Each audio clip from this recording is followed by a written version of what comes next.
Her father won't even notice until the frame is gone, my son-in-law told the demo foreman, laughing.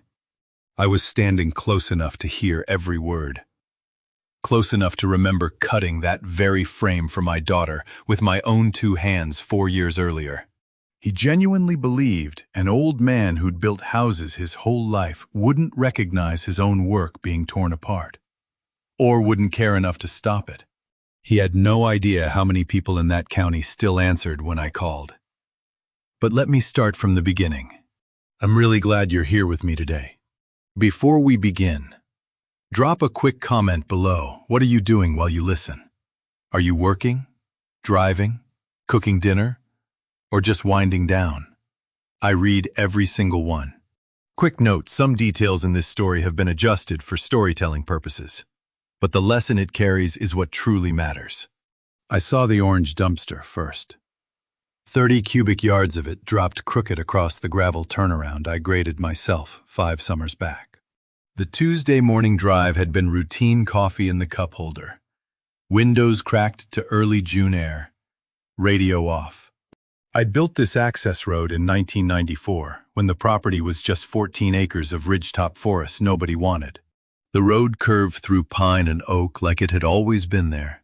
But the dumpster wasn't right. Neither were the 2 pickup trucks parked beside it, or the excavator idling near my front porch. I stopped the truck a quarter mile down and stared at equipment that had no business being there. At 69, I'd built half the commercial structures in Essex County before selling my contracting firm 5 years ago. I kept my engineer's license active, still consulted part-time at the county permit office. This was something else. I killed the engine and climbed out slowly, the way you do when your knees remember every staircase you framed wrong in 1987. The air smelled like diesel and torn earth. I stayed off the gravel, cutting left into the tree line instead. Boots finding soft ground between roots I'd walked around for 30 years. Instinct, maybe. Or the tightness in my chest that said announcing myself would be a mistake. The trees gave me cover as I moved uphill, staying parallel to the road, close enough to see the cabin's roofline through the pine. The ridge beam I'd set with Margot's help years ago, her first real framing job, still ran true against the sky. But below it, men moved with purpose I didn't authorize. I stopped behind a thick stand of pine 15 yards from the clearing and watched. Sterling Greer stood beside the dumpster in designer work boots that had never seen actual mud. 36. My son-in-law. Perpetually dressed like he'd just closed a deal, even when he was bleeding money. He was talking to a man in a weathered Carhartt jacket, the demolition foreman. He was talking from the clipboard and the way he nodded with practiced neutrality. "Timeline's tight," Sterling was saying, voice carrying across the clearing. "I need the primary structure down by Friday. Buyers doing final walkthrough Monday." The foreman, his jacket had Kowalski & Sons stitched above the pocket, glanced at the cabin. "That's old-growth timber framing. Douglas fir posts and beams." "You sure about this?" "It's a tear-down property," Sterling said. "Buyer wants the land, not the building. 12 years of Saturdays, reduced to whatever fits in a dumpster." I pressed my back against the pine and made myself breathe slowly. The cabin wasn't just timber and nails. It was every weekend I drove up here after Diane asked for the divorce. Every winter, replacing windows by headlamp. Every spring, Margot brought friends up to hike the property. It was the only thing I'd built that didn't belong to a client or a bank or a failed marriage. And Sterling was selling it. "What about permits?" Kowalski asked. "Demo this size usually needs..." "All handled." Sterling cut him off. "Township approved it last week. You're clear to start Thursday morning." A lie. I processed permit applications 2 days a week at the Wantage Township office. No demolition request had crossed my desk for this parcel. "And the owner?" Kowalski's voice was careful. "He know the timeline." Sterling laughed. Not nervous, dismissive. "The old man won't figure it out until it's rubble," he said. "He's been retired for years, Doesn't even check his email half the time. And if he does show up, he won't. And even if he did, what's he gonna do? He signed the deed over to my wife a decade ago. It's not his problem anymore. Sterling had clearly been planning this for a while, waiting for the right Tuesday morning when the old man wouldn't be around. My hand tightened on the bark. The deed transfer was real. I'd signed the cabin over to Margot in 2013 for estate planning. But there'd been an understanding, an unspoken agreement that this place stayed in the family, that decisions involved conversation, not demolition contracts signed behind my back. Sterling kept talking. Besides, he's too old to make trouble. Doesn't have the energy for fights anymore. Kowalski nodded slowly, the way contractors do when they're getting paid enough not to ask questions. Demo starts Thursday, then, Kowalski said. We'll pull the roof first, then the frame. Should have it cleared and graded by Saturday. Perfect, Sterling said.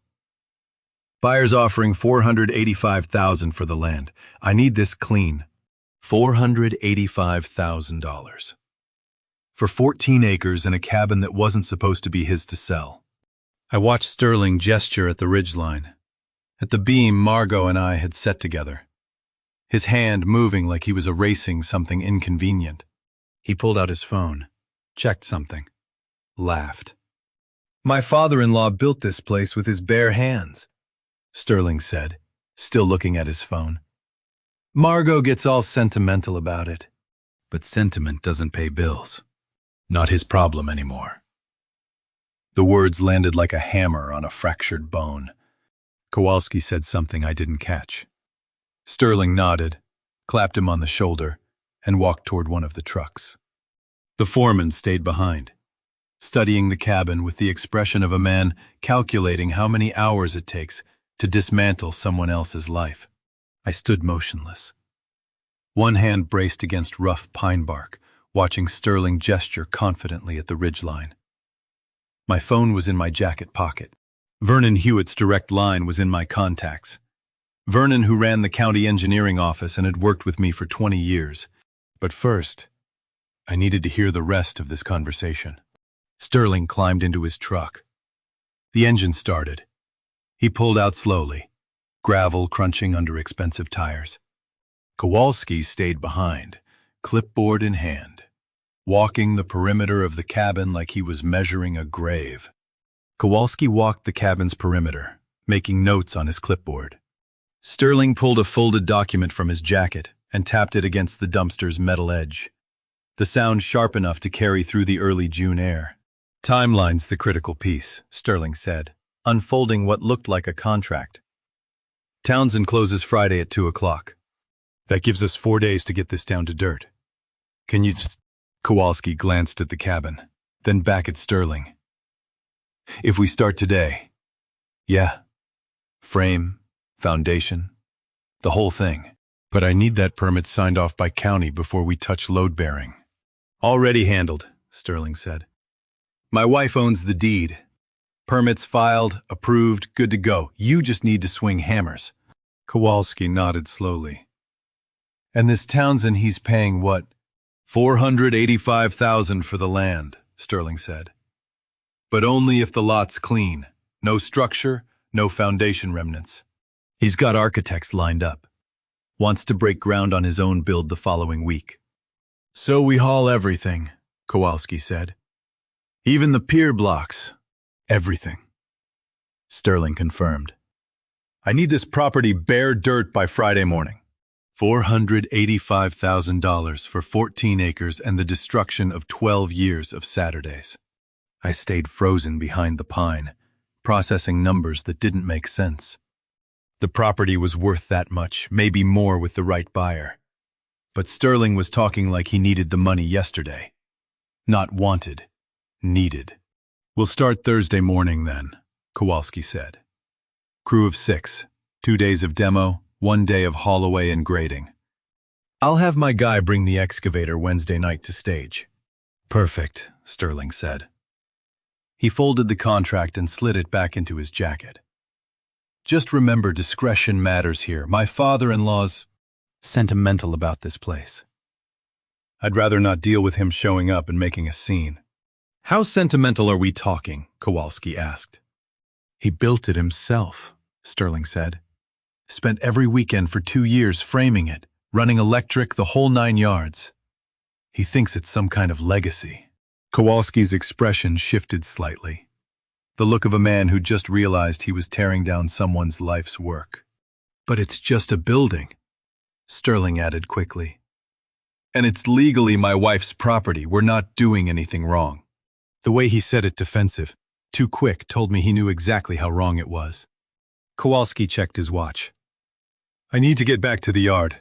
Put this on the schedule. You'll have a crew here Thursday, 7 a.m. I'll be here to let you in, Sterling said. They shook hands.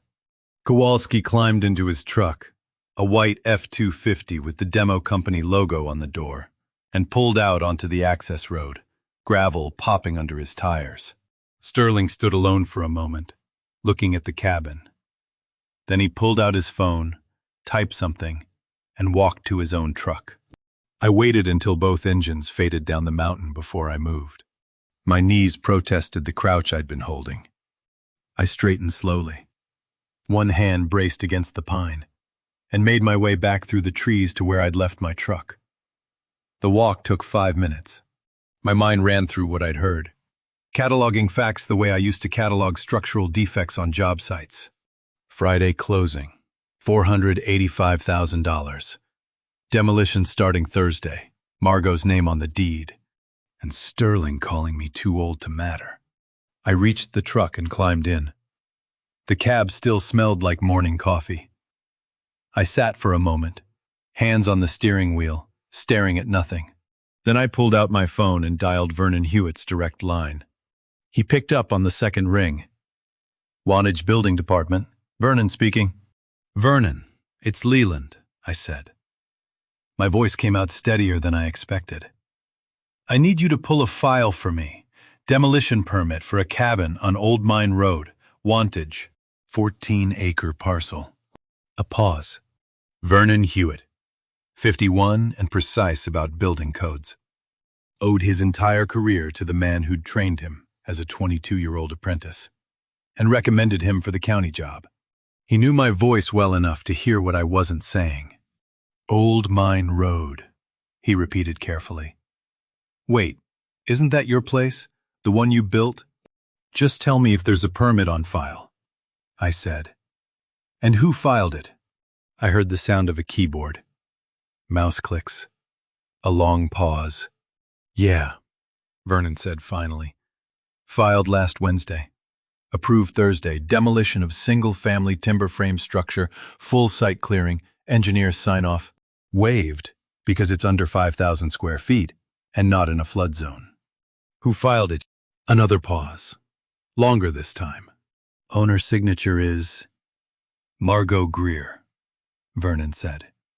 The careful tone in his voice told me he understood what that name meant. Your daughter? His hands didn't shake when he opened the truck door. 40 years of framing houses had taught him to save the shaking for later. But I felt it now, deep in my chest. A tremor that had nothing to do with age and everything to do with seeing my daughter's name on a document that would erase 12 years of my life. Leland, Vernon's voice came through the phone. You still there? Yeah, I said. I'm here. You want me to flag this? I can hold it for review, kick it back for additional engineering. No, I said. The word came out too fast. I took a breath. Not yet. I need to make a call first. You sure? Because if this is... I'm sure, I said. Thanks. Vernon. I ended the call and sat in the truck cab. Phone still in my hand, staring through the windshield at sun-dappled June branches. Margot's name on the permit meant everything or nothing. Had she known what Sterling planned? Or had he forged her signature the same way he'd forged his confidence? I didn't know. But I knew one person who could tell me. I pulled up Margot's number in my contacts and stared at it for a long moment. My thumb hovered over the call button. Then I set the phone down. Not yet. Not until I knew what I was walking into. Not until I understood whether my daughter had betrayed me, or whether she was being used the same way I was. I started the truck and pulled onto the access road, heading down the mountain, but I wasn't going home. I was going to find out exactly what Sterling Greer needed $485,000 for, badly enough to tear down his father-in-law's legacy. The drive from Wantage back to Newark took 45 minutes. I barely registered the miles. Kept seeing Sterling's dismissive gesture at the ridgeline, kept hearing him call me too old to matter. Lorraine knew something had shattered the moment I walked through the kitchen door at 10:30 on a Tuesday morning. I was supposed to be at the cabin until afternoon. She stood at the sink rinsing breakfast dishes, turned when she heard my boots. Lorraine Whitfield, 67 and recently retired from teaching 3rd grade, sat across from me with the same calm she'd used to handle playground disputes for 30 years. But her eyes went sharp when she saw my face. "What happened?" she asked. I sat at the kitchen table, the same oak table where we'd eaten dinner with Margot every Sunday for the past year. The same table where our daughter smiled and asked about our week and never once mentioned demolishing the cabin. "There's equipment at the cabin," I said. "Demolition crew. Sterling hired them." Lorraine set down the dish towel slowly. "What do you mean?" I told her everything. The dumpster across the turnaround. Sterling's voice carrying through the June air. The 4-day timeline to reduce 12 years of Saturdays to rubble. The land sale closing Friday for nearly $500,000. The buyer who wanted bare dirt. And finally, her name. Lorraine. Margot's signature is on the permit. Vernon confirmed it 20 minutes ago. Lorraine's hands went still. For a long moment she didn't speak, then, "Did she know? Did Sterling tell her what he was planning to do to your cabin?" "I don't know. She hasn't said a word about selling the land. Not one word in 3 months." Lorraine walked to the window, looking out at the street. Our neighborhood in Newark's ironbound district was loud on Tuesday mornings. Delivery trucks, car horns, the bakery next door opening for lunch prep. "Then either she's lying to us," Lorraine said quietly, "or he's lying to her. Which is worse?" Her name on the permit didn't just make the demolition legal, it made it a family betrayal. I thought about the Sunday dinners. Margot's careful questions about my week. Her bright smile when she hugged us goodbye. Had she been performing? Or had Sterling kept her in the dark, the same way he'd planned to keep me ignorant? "I heard him," I said. "Sterling. He told the foreman I'm too old to figure it out until it's rubble. Said I don't even check my email anymore. Like I'm senile." Lorraine turned from the window, expression hard. "He's not just taking the cabin. He's taking what it represents." "I know." "Do you?" She sat back down. "Because I remember the day we decided to build it. Do you?" I did. Spring 2010. We walked the 14-acre parcel in Sussex County with a realtor who'd shown us 5 other properties that week. This one sat at the end of a gravel road nobody maintained, dense with oak and pine. A creek running through the low corner. We stood at the high point where the cabin would eventually sit, and Lorraine looked down toward the creek. "This is it," she'd said. "This is where she'll bring her kids someday. Can you see it?" I could. I saw the cabin before it existed, timber frame with a ridge beam strong enough to last a century. Windows facing south for winter light. A porch where grandchildren would watch deer come down to the creek at dusk. "I can build it," I'd told her. "Not hire it out, build it myself, every timber." "For Margot," Lorraine had said. "For all of us." Memory is kinder than the present tense. It lets you stand in a place that doesn't exist anymore and pretend nothing has changed. We bought the land that spring. I drew plans that summer. Margot came up on weekends to help clear brush and mark foundation corners with stakes and string. She held the level while I set the first pier blocks. "Dad," she'd said that September, wiping sweat from her forehead, "my kids are going to learn to build here, just like you taught me." "That's the idea," I'd told her. "Promise me something," she'd said. "Promise this stays in our family, no matter what." I'd promised. We both had. The cabin took 2 years of Saturdays to finish. Margot helped set the ridge beam in 2011. Her, me, and 2 friends from the county office. All of us sweating through July heat as we lifted Douglas fir into place. She'd stood back when it was done, hands on her hips, and smiled the way she used to smile as a kid. "This is ours," she'd said. "Forever." He'd built that cabin for grandchildren who might never exist now. Sitting in the kitchen with cold coffee between us, I looked at Lorraine and saw the same question I was asking myself. When had Margot stopped meaning the promises she made? "Maybe Sterling forged her signature," Lorraine said. "Maybe she doesn't know." "Or maybe she does," I said. "Maybe she needs the money as badly as he does."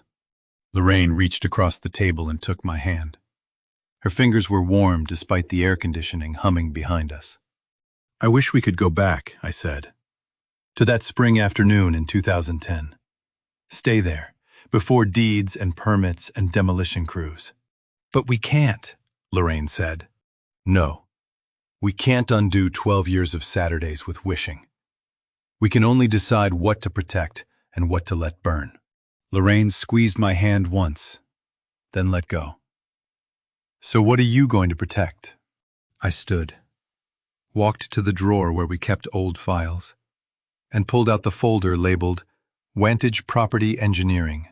Inside were the original structural plans, my engineer's seal on every page, dated and signed. The certification that made me the engineer of record for that cabin, regardless of who owned the deed. Sterling had called me too old to matter.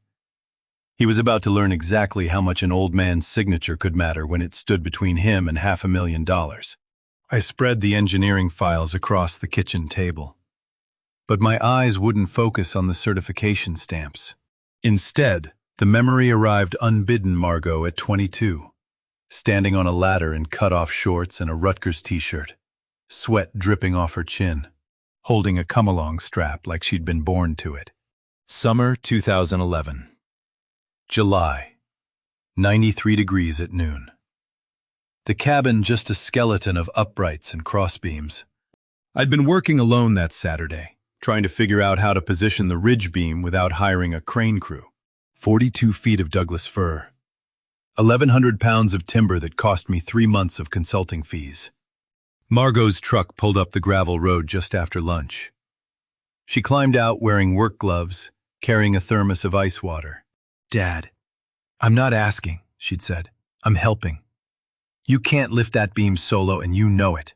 She was 22 and still believed that wanting something badly enough made it real. We spent 6 hours rigging the beam with come-alongs and chain hoists, inching it up the support posts one careful notch at a time. The sun beat down on bare plywood. Sawdust stuck to our sweat-soaked arms. Margot didn't complain once, just followed my instructions with the focused intensity she'd had since childhood. "Your mother's going to kill me if you fall off this thing," I'd said when we finally had the beam suspended 12 feet up. "Mom knows I can handle myself," Margot had said, grinning. "Besides, this is important. This is ours." We guided the beam into the notched post tops, made microscopic adjustments with wedges and shims. The fit had to be perfect. This ridge beam would carry the entire roof load for as long as the cabin stood. When it finally seated mortise meeting tenon with the precision of 30 years' experience, the sound it made was like a judge's gavel. Final. Permanent. Meant to last. Margot didn't climb down. She swung herself up onto the beam itself, sat with her legs dangling over the edge 12 feet above the dirt floor. "Come on," she said, patting the beam beside her. "You built it. You get to sit on it." So I climbed up. Sat beside my daughter on the ridge beam we'd just set, both of us streaked with sawdust and sweat, looking down the valley toward the creek. The view was better than I'd imagined. You could see for miles, ridge after ridge of Sussex County forest, the late afternoon sun turning everything gold. "I'm going to raise my kids here someday," Margot said, not asking, stating fact. Right here. Can you see it Sunday dinners, Christmas mornings, all of it? I could. I saw grandchildren I hadn't met yet running through these rooms. Margot teaching them to measure and cut the way I'd taught her. Then we better make sure this frame holds for 50 years, I'd said. Margot looked at me.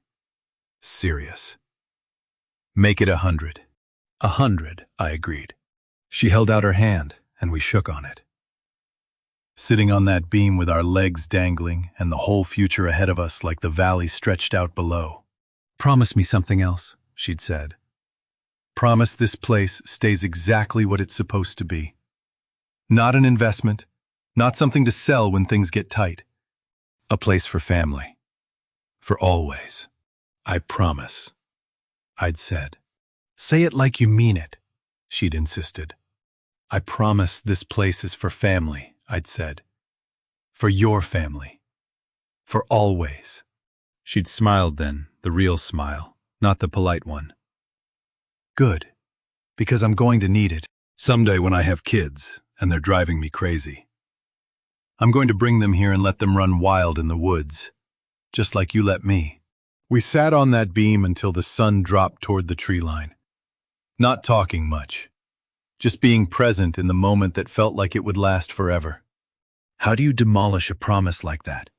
Made on a rooftop in July with sawdust in your hair and your whole future shining like water. But promises don't hold up houses. Engineering does. Timber and steel and properly calculated load bearing. And signatures on permits that say who has authority to tear it all down. I opened my eyes in the Newark kitchen. Lorraine watching me across the table. And the afternoon sun, 12 years gone.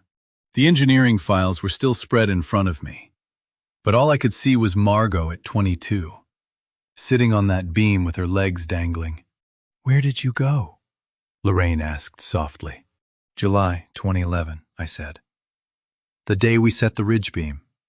She sat up there with me and promised to raise her kids in that place. Promised it would be for family, for always. Lorraine touched the edge of one of the engineering drawings.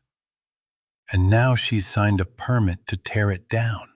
Or Sterling forged her signature. Which do you think it is? I looked at the files. 40 years of professional reputation reduced to stamps on yellowing paper. Then I looked at Lorraine. I wish Margot was still that person on the roof, I said. The one who drove 90 minutes to help me lift timber, who promised 100 years. Maybe she still is, Lorraine said. Maybe she doesn't know what Sterling's doing. Or maybe she does know, I said. Maybe she needs the money as badly as he does, and couldn't face telling us. Lorraine stood, walked to the window. There's only one way to find out. Call her, I said. Call her. Lorraine agreed, but I didn't reach for my phone. Not yet. Because once I made that call, I'd know. And part of me, the part still sitting on that ridge beam in July sun 12 years ago, wanted to stay in the not knowing a little longer. Wanting doesn't rebuild what time and marriage and debt have pulled down. But it buys you a few more minutes before the demolition starts. The not knowing couldn't last. I picked up my phone at 11:30 that night. Margot's number on the screen, my thumb hovering over the call button. Lorraine watched from across the kitchen table. We'd been sitting there since dinner, engineering files still spread between us, cold coffee in our cups. What are you going to say? She asked. I didn't know. What do you say to your daughter when you need to ask if she's betraying you? I'll just ask if she knows, I said. About the cabin, about the sale. And if she says yes, I set the phone down. Then I'll know. And if she says no, if Sterling's been lying to her too.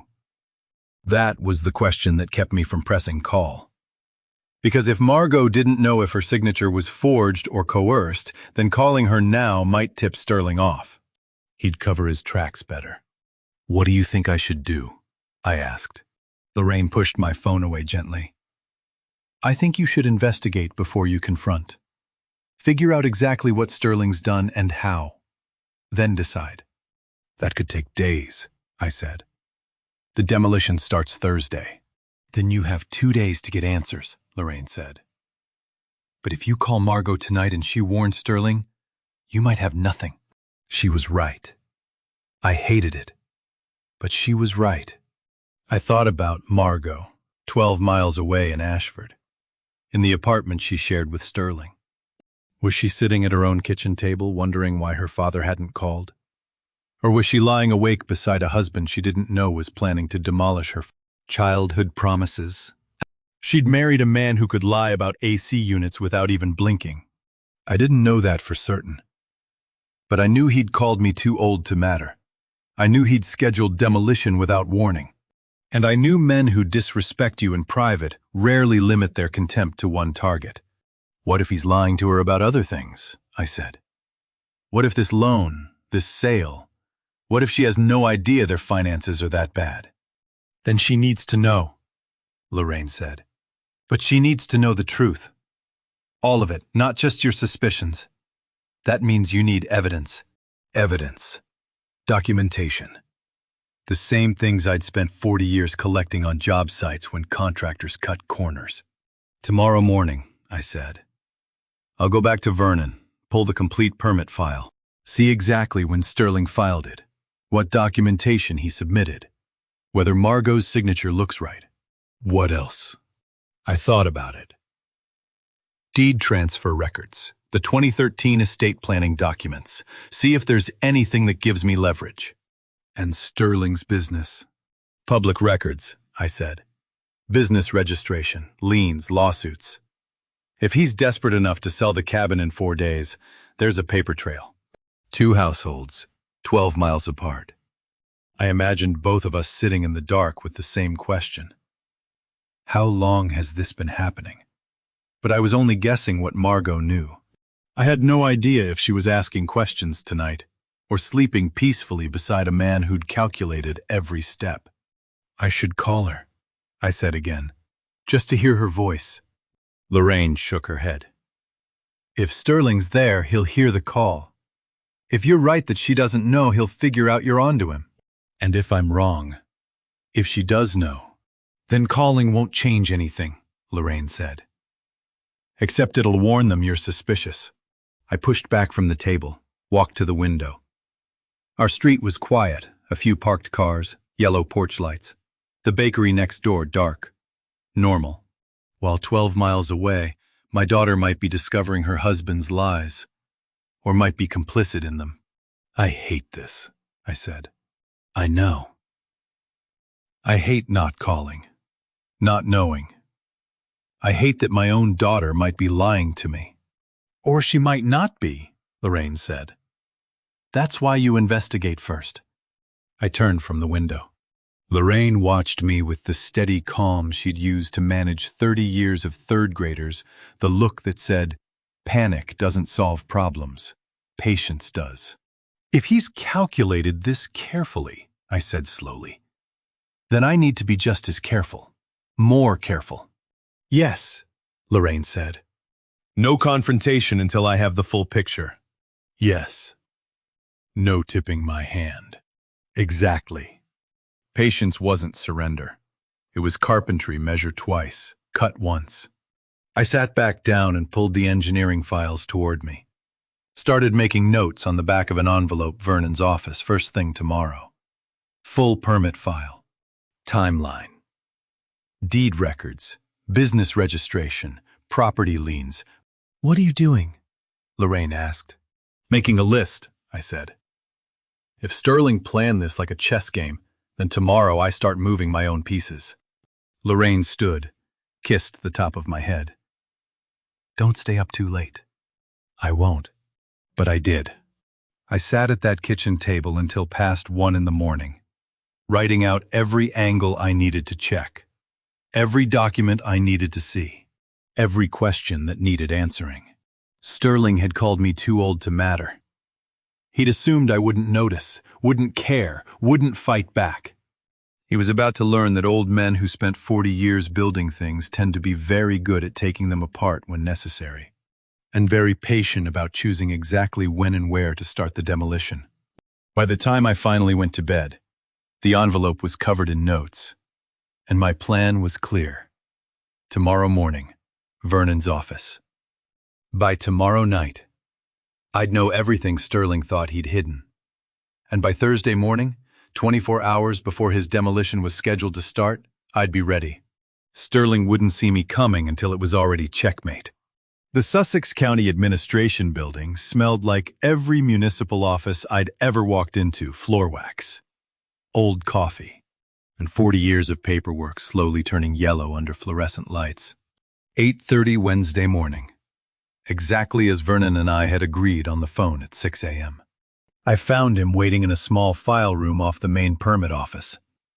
His door already closed, 2 folders spread across the metal table. I pulled everything, Vernon said, voice low. Construction permits, engineer certifications, and last week's demo application. I set my briefcase down and looked at the folders. My handwriting was visible on some of the older documents, notes I'd made during the 2010-2012 construction. Calculations for snow load and wind resistance. Anyone know I'm here? I asked. You're consulting on a file review, Vernon said. That's all anyone needs to know. He slid the newer folder across the table. Demolition application, the label read. Filed October 23, approved October 27. Vernon's careful silence said more than any accusation could. This wasn't just family drama anymore. This was fraud on county records. I opened the folder and started reading. Property address: 1847 Old Mine Road, Wantage Township. Owner, Margot Greer.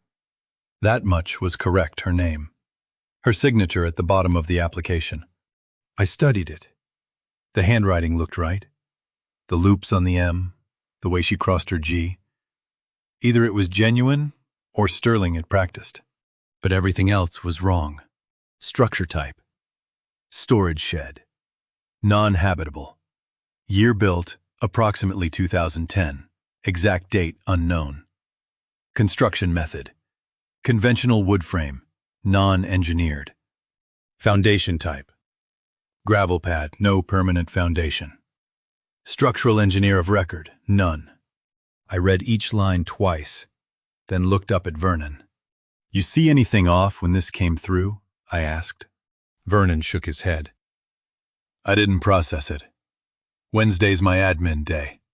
But yeah, now that I'm looking, there's problems. He pulled out the second folder, my original construction permits. Spread them beside the demolition application, like evidence at trial. This says non-engineered structure, no foundation, Vernon said, tapping the demolition form. But I have your original permits right here showing full timber frame. Engineered foundation, the works. Post and beam construction. Douglas fir. Engineer certification on every page. I looked at both documents side by side. The demolition application described a different building entirely. Not just wrong, systematically false. Every significant detail inverted. He lied, I said. My voice came out flat, controlled. On every line. Not just lied, Vernon said. Look at what he accomplished by lying. If this cabin was what he claimed, unpermitted storage shed on a gravel pad, then demolition is automatic approval. No engineer review, no structural assessment, just rubber stamp it and done. Every box Sterling checked was the opposite of truth. Like he'd held the real permits up to a mirror and written down the reflection. I pulled the demolition application closer and read the narrative section. Structure is deteriorating storage shed built approximately 2010 without proper permits. Owner wishes to clear lot for future development. No utilities connected. No habitable spaces. No engineered components requiring specialist oversight. My cabin. Reduced to a deteriorating shed. I'd spent 2 years building that structure. Poured foundation piers 18 inches into Sussex County clay. Set Douglas fir posts plumb to within an 1/8 inch. Engineered every joint for 50-year snow loads. The ridge beam alone weighed 1,100 pounds and cost 3 months of consulting fees. And Sterling had described it as a gravel pad shed built without permits. "This isn't sloppy paperwork," I said. "This is systematic falsification designed to bypass the exact review process that would have caught it." Vernon nodded. "If someone had flagged this for engineer review, which they should have, given the property history, you would have been the first call. Your name's all over the construction file." "But nobody flagged it," I said. Vernon's expression was careful, professional. The application described a simple teardown. No red flags in the system. It auto-routed to standard approval. I looked at the submission date again. October 23rd. Something clicked. October 23rd, I said slowly. That was a Wednesday. Vernon waited. "I was on vacation that week," I said. 2 weeks in October. Lorraine and I went to visit her sister in Pennsylvania.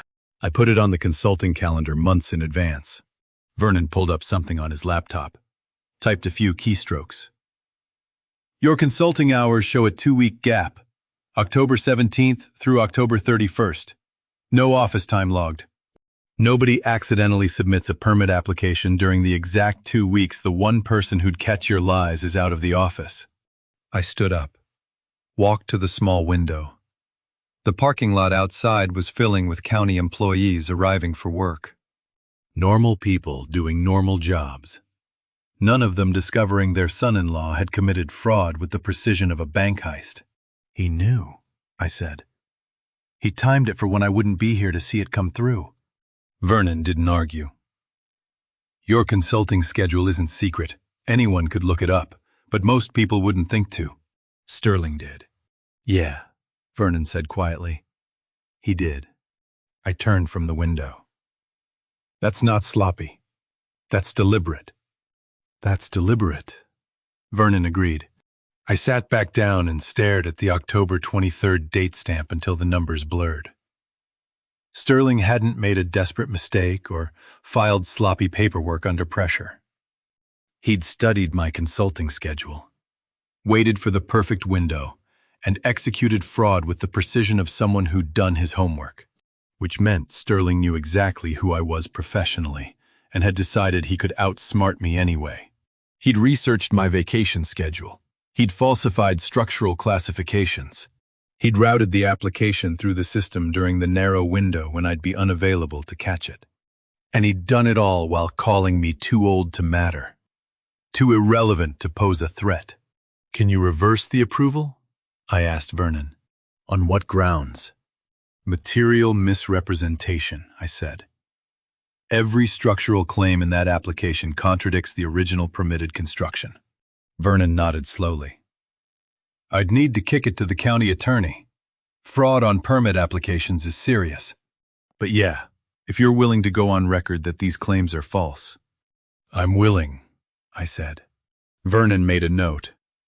"This gets ugly, you know that. If we void the permit for fraud, Sterling could face charges." "Good," I said. Then I looked at my daughter's signature at the bottom of the fraudulent document and felt something crack inside my chest. "Did she know?" I asked quietly. "When she signed this, did Margot know it was all lies?" Vernon looked at Margot's signature on the fraudulent permit, then back at me. "I can't answer that," he said quietly. "Only she can." He was right. But I wasn't ready to ask her yet. Not until I understood what I was really dealing with. I left the county building at 9:30 with copies of both permit files. Drove home to Newark with questions multiplying faster than I could answer them. Lorraine was waiting at the kitchen table when I walked in. She'd spread 2 years of bank statements across the oak surface. The ones Margot had left in their filing cabinet when she moved out at 24. Before Sterling. Before any of this. "I've been thinking," Lorraine said. "If Sterling needed money this badly, there's a trail. We just weren't looking for it." I sat down and started sorting through the statements with her. Old receipts, credit card bills, notes Margot had made about deposits and transfers. Nothing recent. But patterns were visible. "He mentioned buying the Hoboken property in June 2021, remember?" Lorraine said. Right before rates started climbing. I did remember. Sunday dinner. Sterling holding court about his expanding portfolio. And the Newark one that Christmas, I said. He was bragging. 8 properties, he said. The numbers didn't lie. Even when the people carrying them did. Lorraine pulled out her laptop and started searching public property records. Within 20 minutes, we had addresses for 7 of Sterling's rentals, all purchased between June 2021 and March 2022. She cross-referenced his business LLC and found the 8th a duplex in Bayonne, purchased February 2022. Look at the purchase dates, Lorraine said. June, August, October, December, February. Every other month. Aggressive expansion, I said. Aggressive leverage, Lorraine corrected. These are mortgages. She pulled up mortgage rate histories. The timeline was brutal. Sterling had bought his first properties when rates were 2%. But by March 2022, rates were climbing fast. And if Sterling had used adjustable rate financing, adjustable rates reset in March this year, Lorraine said.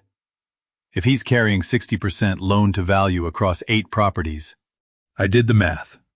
8 properties, average value maybe $350,000 each. That was $2.8 million in real estate.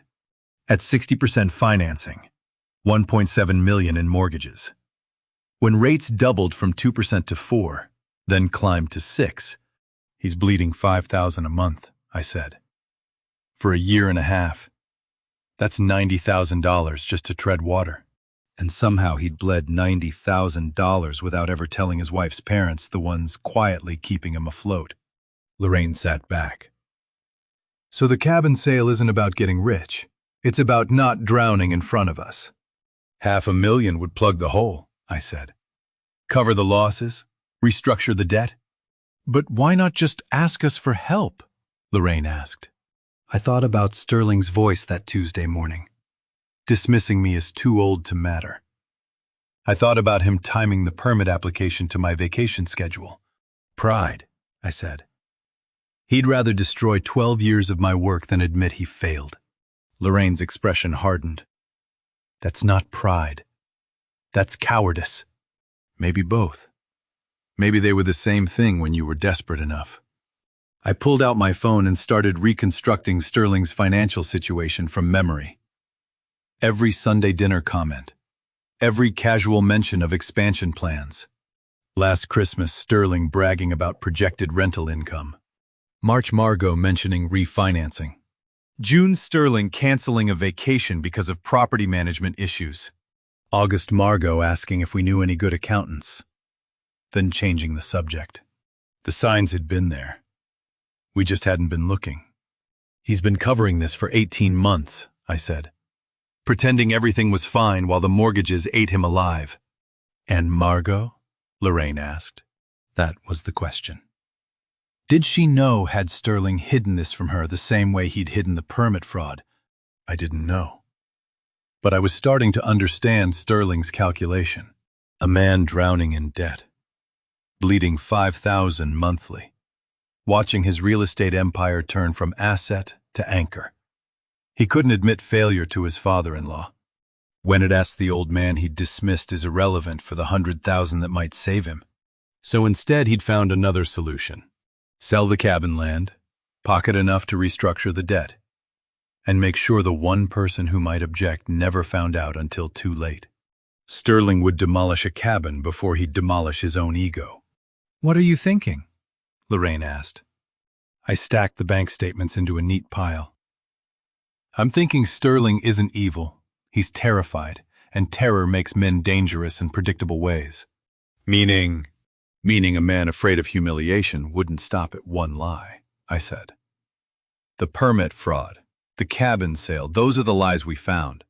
What else is he hiding? Lorraine stood, walked to the counter. You think there's more? I know there's more, I said. Men don't commit fraud on county records unless they're already comfortable lying. This isn't his first deception. I thought about Margot. 12 miles away. Possibly sitting in her own kitchen with growing suspicions. Or possibly unaware her husband had spent 18 months constructing a house of cards about to collapse. Either way, the demolition was scheduled to start tomorrow morning. Sterling's timeline gave him one more day to execute his plan. But I'd already stopped it. Vernon would void the permit by end of business today. The question now wasn't whether the cabin would be demolished. The question was what Sterling would do when he discovered I'd outmaneuvered him. And whether Margot would be standing beside him when the walls came down. I didn't have to wait long to find out what Sterling would do. But the answer didn't come from Sterling.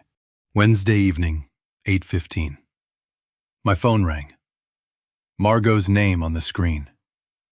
Lorraine looked up from the dishes, saw my expression. Went still. I answered. "Hey, sweetheart. Dad?" Her voice was tight. "I need to ask you something." Not "hi, Dad" or "how are you," straight to the point. Something was wrong. "Okay," I said. A pause. I could hear her breathing, like she was trying to figure out how to start. "Have you—" she began, then stopped. Started again. "Has Sterling mentioned anything to you about the cabin, about the property?" I kept my voice neutral. "Why would Sterling tell me about your property? It's in your name, isn't it?" Another pause. Longer this time. I found some papers," Margot said. "Financial stuff. I think something's going on, and I don't know if you're part of it or—" She stopped herself. "Smart. Don't accuse until you're sure." "What kind of papers?" I asked. "A loan," she said, "from March. $68,000. For property expansion. He never told me about it." March. The same month they'd celebrated Easter at our house, with Sterling bragging about expansion opportunities. So there it was. Margot was discovering her husband's lies on her own timeline. Part of me wanted to tell her everything: the permit fraud, the demolition schedule, the systematic deception. But Lorraine's advice echoed, let her come to it herself. "Have you asked your husband about these papers?" I said. "Not yet," Margot said. "I wanted to talk to you first." "Why?" The question hung there. Why call me before confronting her husband? "Because I found other things too," she said quietly. "Documents about the cabin property, something about a sale, and your name was on some of the old permits. And I need to know if you know what's happening." She wanted me to tell her this was all a misunderstanding, that Sterling had explained everything, that she was overreacting, but she already knew none of that was true. I looked at Lorraine across the kitchen. She was watching, waiting to see how I'd play this. "Margot," I said carefully, "I think you need to have a conversation with Sterling about what you found. Those are his documents, his business. I can't speak for him." "But do you know?" she asked. "Do you know what he's planning?" I could have lied, could have said no, played ignorant. But that wasn't how I'd raised her. "I know some things," I said. "But what I know and what you need to hear from your husband aren't the same conversation. Ask Sterling about the loan. Ask him about his plans for the cabin. Then, if you want to talk after that, we'll talk."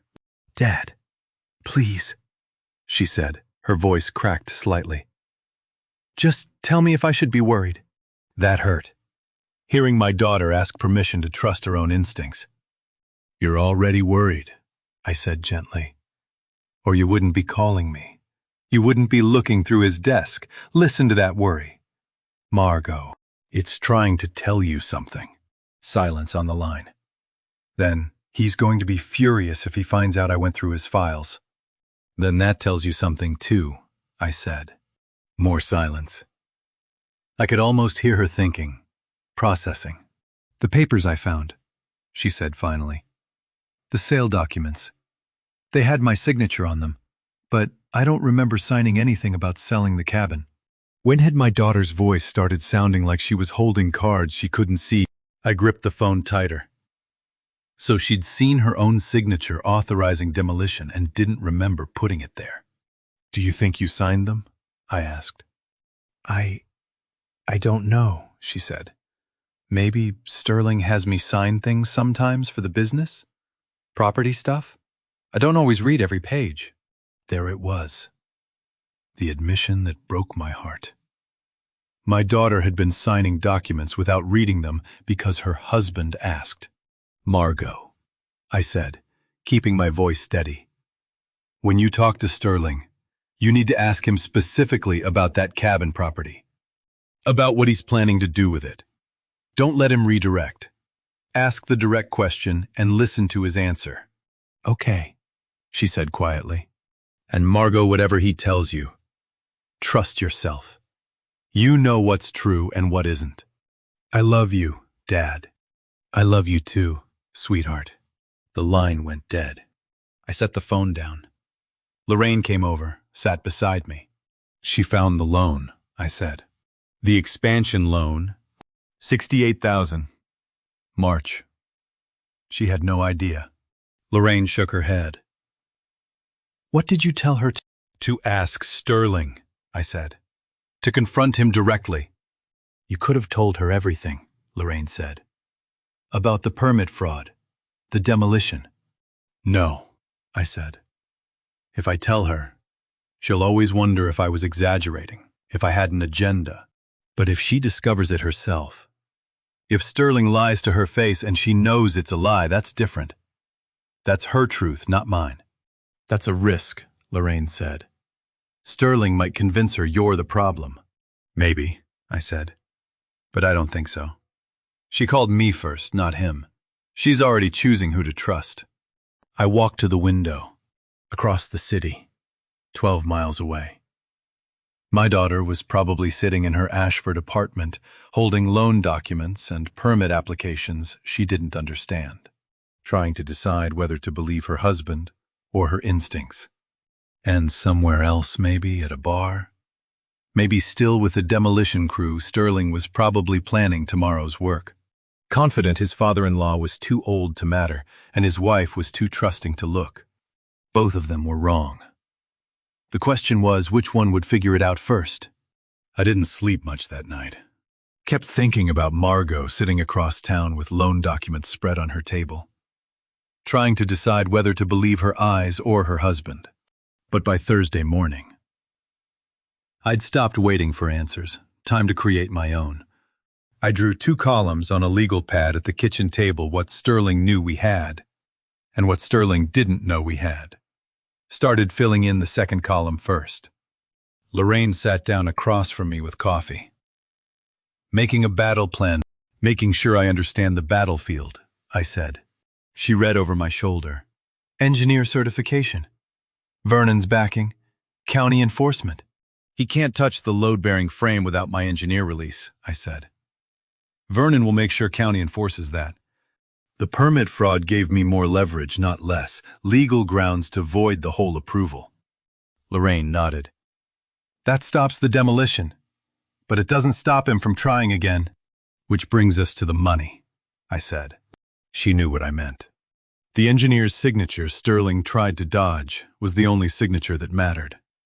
The $2,400 a month, Lorraine said. For 14 months, we've been quietly transferring money into an account that auto-paid part of Margot and Sterling's mortgage. Not the full amount, just enough to keep them from missing payments when Sterling's rental income fell short. We'd set it up after a Sunday dinner last year when Margot had mentioned too casually that they were refinancing. Lorraine and I had understood refinancing meant struggling. We'd never told Margot, never wanted her to feel like charity. Just set up the auto transfer and let it run. $2,400 a month. For 14, there was $33,600 we'd quietly handed Sterling without him knowing it was us. We stop it, Lorraine said. This month. Let him see what his real numbers look like. Margot doesn't even know we've been doing it, I said. She'll think they're suddenly short. They are suddenly short, Lorraine said. They've been short for over a year. We just kept them from drowning long enough for Sterling to think he could scheme his way out. No more. There's a point where propping someone up stops being help and starts being the reason they never hit bottom. I set down my pen. We're not punishing him. No, Lorraine agreed. We're letting reality teach him. Reality's a better teacher than we'd ever be, I said. I thought about Sterling's face when the mortgage payment bounced.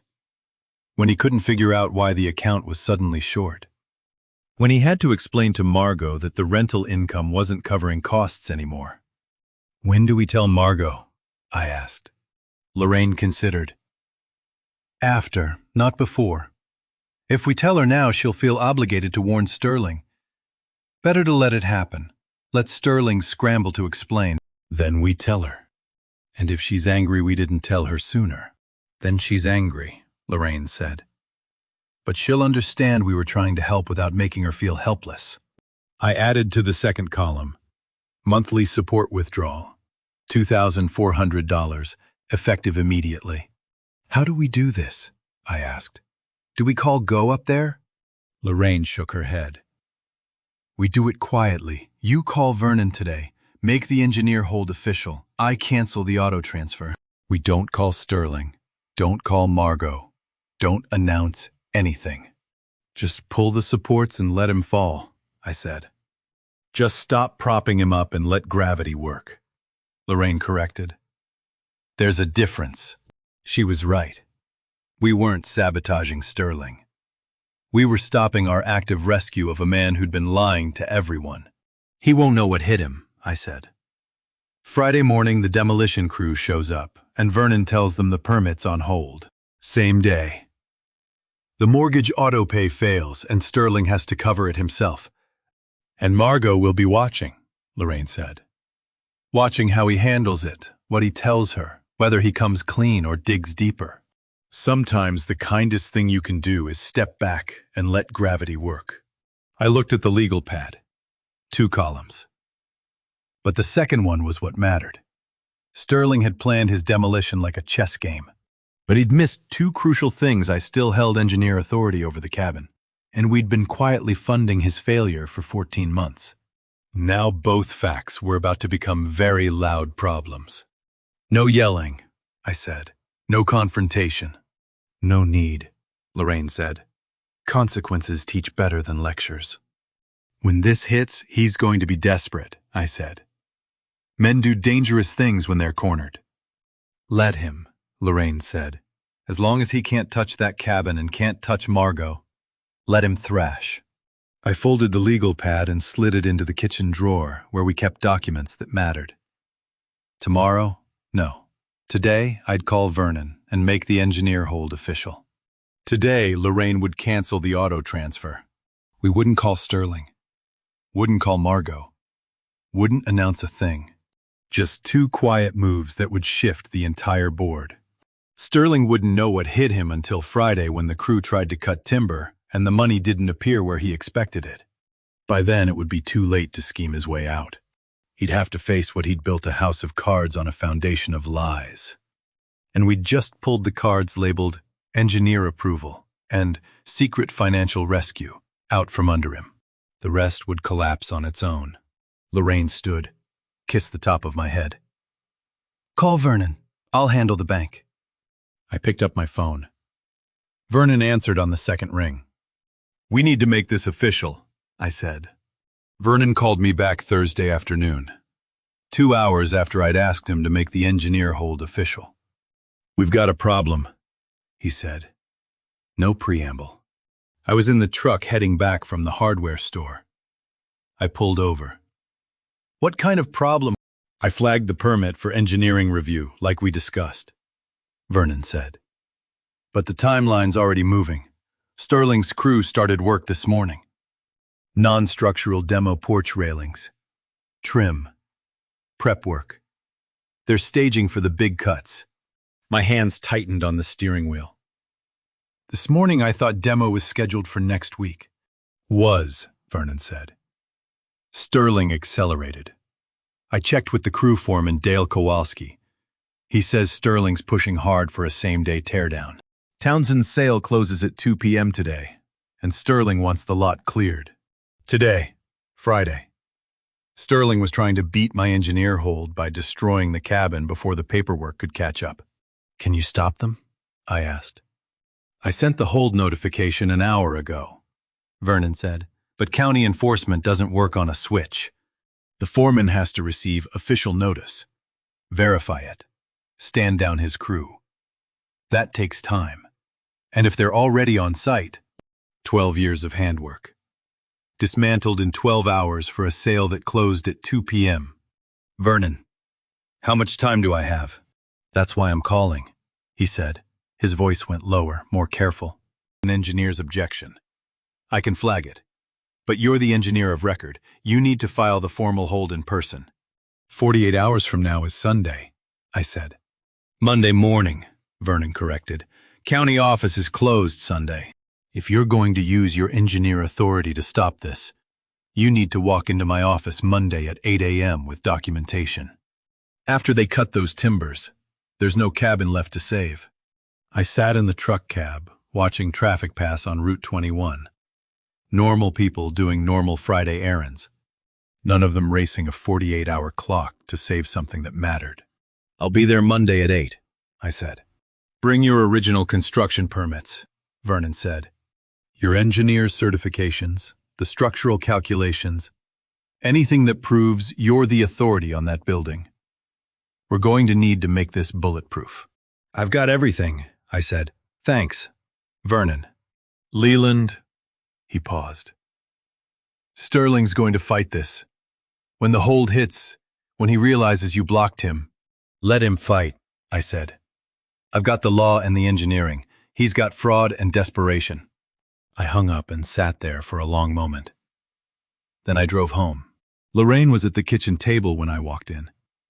She looked up from her laptop, read my face. Vernon called, I said. Sterling started demolition this morning, trying to beat the engineer hold. Can he? No, I said. But he doesn't know that yet. Vernon sent the notice. I filed a formal objection Monday morning. That stops everything. Monday, Lorraine repeated. That's 2 days away. 48 hours, I said. Vernon says that's the window. After Monday. If Sterling's crew cuts structural timber without my clearance, the county can charge him with illegal demolition. Lorraine closed her laptop. And the money, the transfer, canceled it this morning, she said. Monday's mortgage auto pay is going to bounce. Sterling will see it Tuesday at the latest. So both levers would hit at the same time. The legal block and the financial reality. Sterling would discover he couldn't demolish the cabin and couldn't cover his mortgage in the same 48 hours. 48 hours. And the other side didn't even know I was coming. My phone rang. Margot's name on the screen. I answered. Hey, sweetheart. Dad? Her voice was different than Wednesday's tentative call, flatter, harder.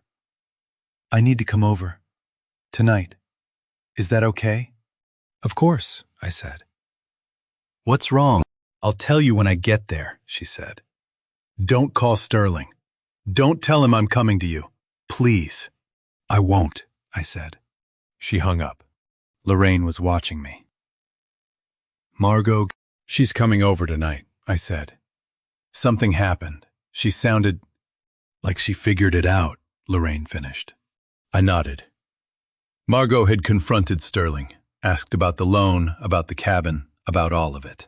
And whatever he'd said, however he'd answered, it had pushed her to this, leaving her apartment on a Friday night to drive to her parents' house without telling her husband. What are you going to tell her? Lorraine asked. The truth, I said. All of it. The permit fraud, the demolition timeline, what we've been doing to help them financially, everything. She's going to be angry we didn't tell her sooner. Probably, I said. But she's already angry at Sterling. At least with us, she'll understand why we waited. Lorraine stood, started making coffee. Margot would want coffee when she arrived, and probably something stronger. I walked to the window and looked out at the Newark street. Friday evening traffic building. People heading home for the weekend. Somewhere up in Sussex County. Sterling was probably still at the cabin site, watching his crew tear down railings and stage equipment. thinking he was hours away from victory. He didn't know the engineer hold was already filed. Didn't know Monday morning would bring legal blockade. Didn't know his mortgage payment would bounce Tuesday. Didn't know his wife was driving to her father's house to hear truths that would crack their marriage open. Sterling had planned everything so carefully. Timed the permit to my vacation, filed fraudulent classifications, accelerated the demo timeline, kept Margot in the dark about the loans, the losses, the desperation. But he'd missed the one thing that mattered. I was still the engineer of record. My signature still controlled that structure. And 48 hours from now, when his crew tried to cut the first load-bearing timber, they'd find a county enforcement notice waiting. No demolition without engineer clearance. Engineer clearance denied. Game over. I heard a car pull up outside. Margot. 20 minutes earlier than I expected. I watched her get out, saw the way she moved, not defeated, not crying, angry, purposeful. She'd married a man who thought her father was disposable. Now she was coming to find out if that father had a plan to make things right. Margot walked into the house Friday night, sat at the kitchen table for 20 minutes, drank half a cup of coffee, and left without saying much of anything. She'd asked if I filed something about the cabin. I'd said yes. She'd nodded, told me Sterling was furious, and driven home. That was Friday. Saturday. I had work to do.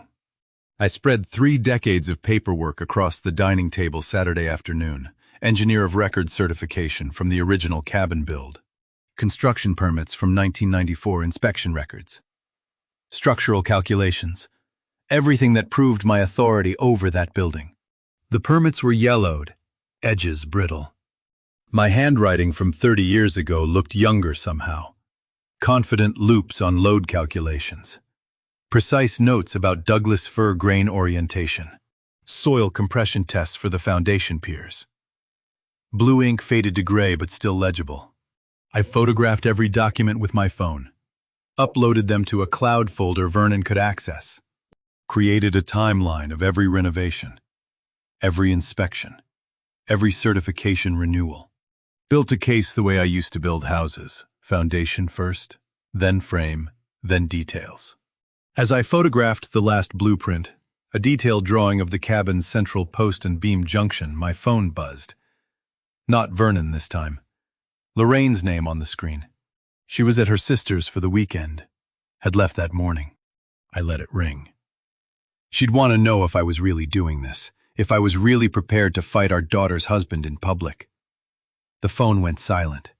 Outside the kitchen window, Saturday traffic hummed ordinary people living ordinary weekends, nobody assembling legal weapons to use against their own family. My phone buzzed again. Vernon this time. Crew removed porch railings today, staging equipment for roof tomorrow. You ready for Monday? I texted back, I'll be there at 8. Worked through dinner. Coffee went cold 3 times.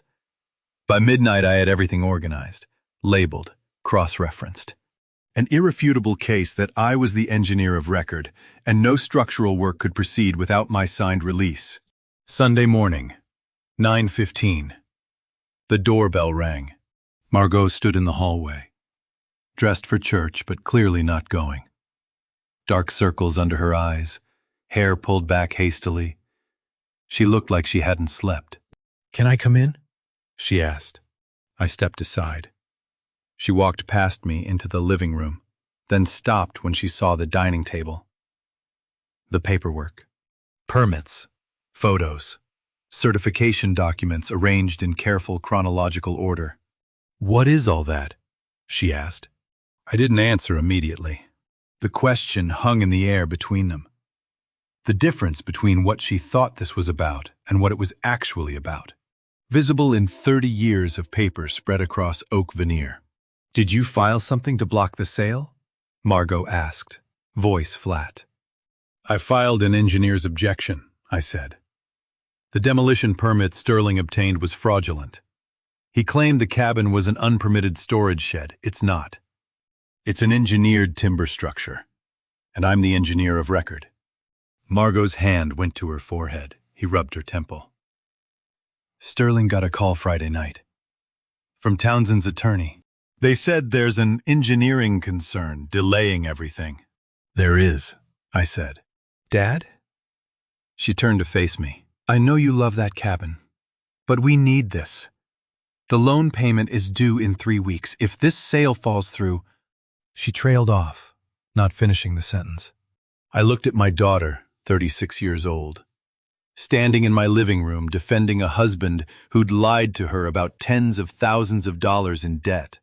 Sit down, I said. I don't want to sit. Margot, sit. She sat on the edge of the couch. I sat across from her in the armchair.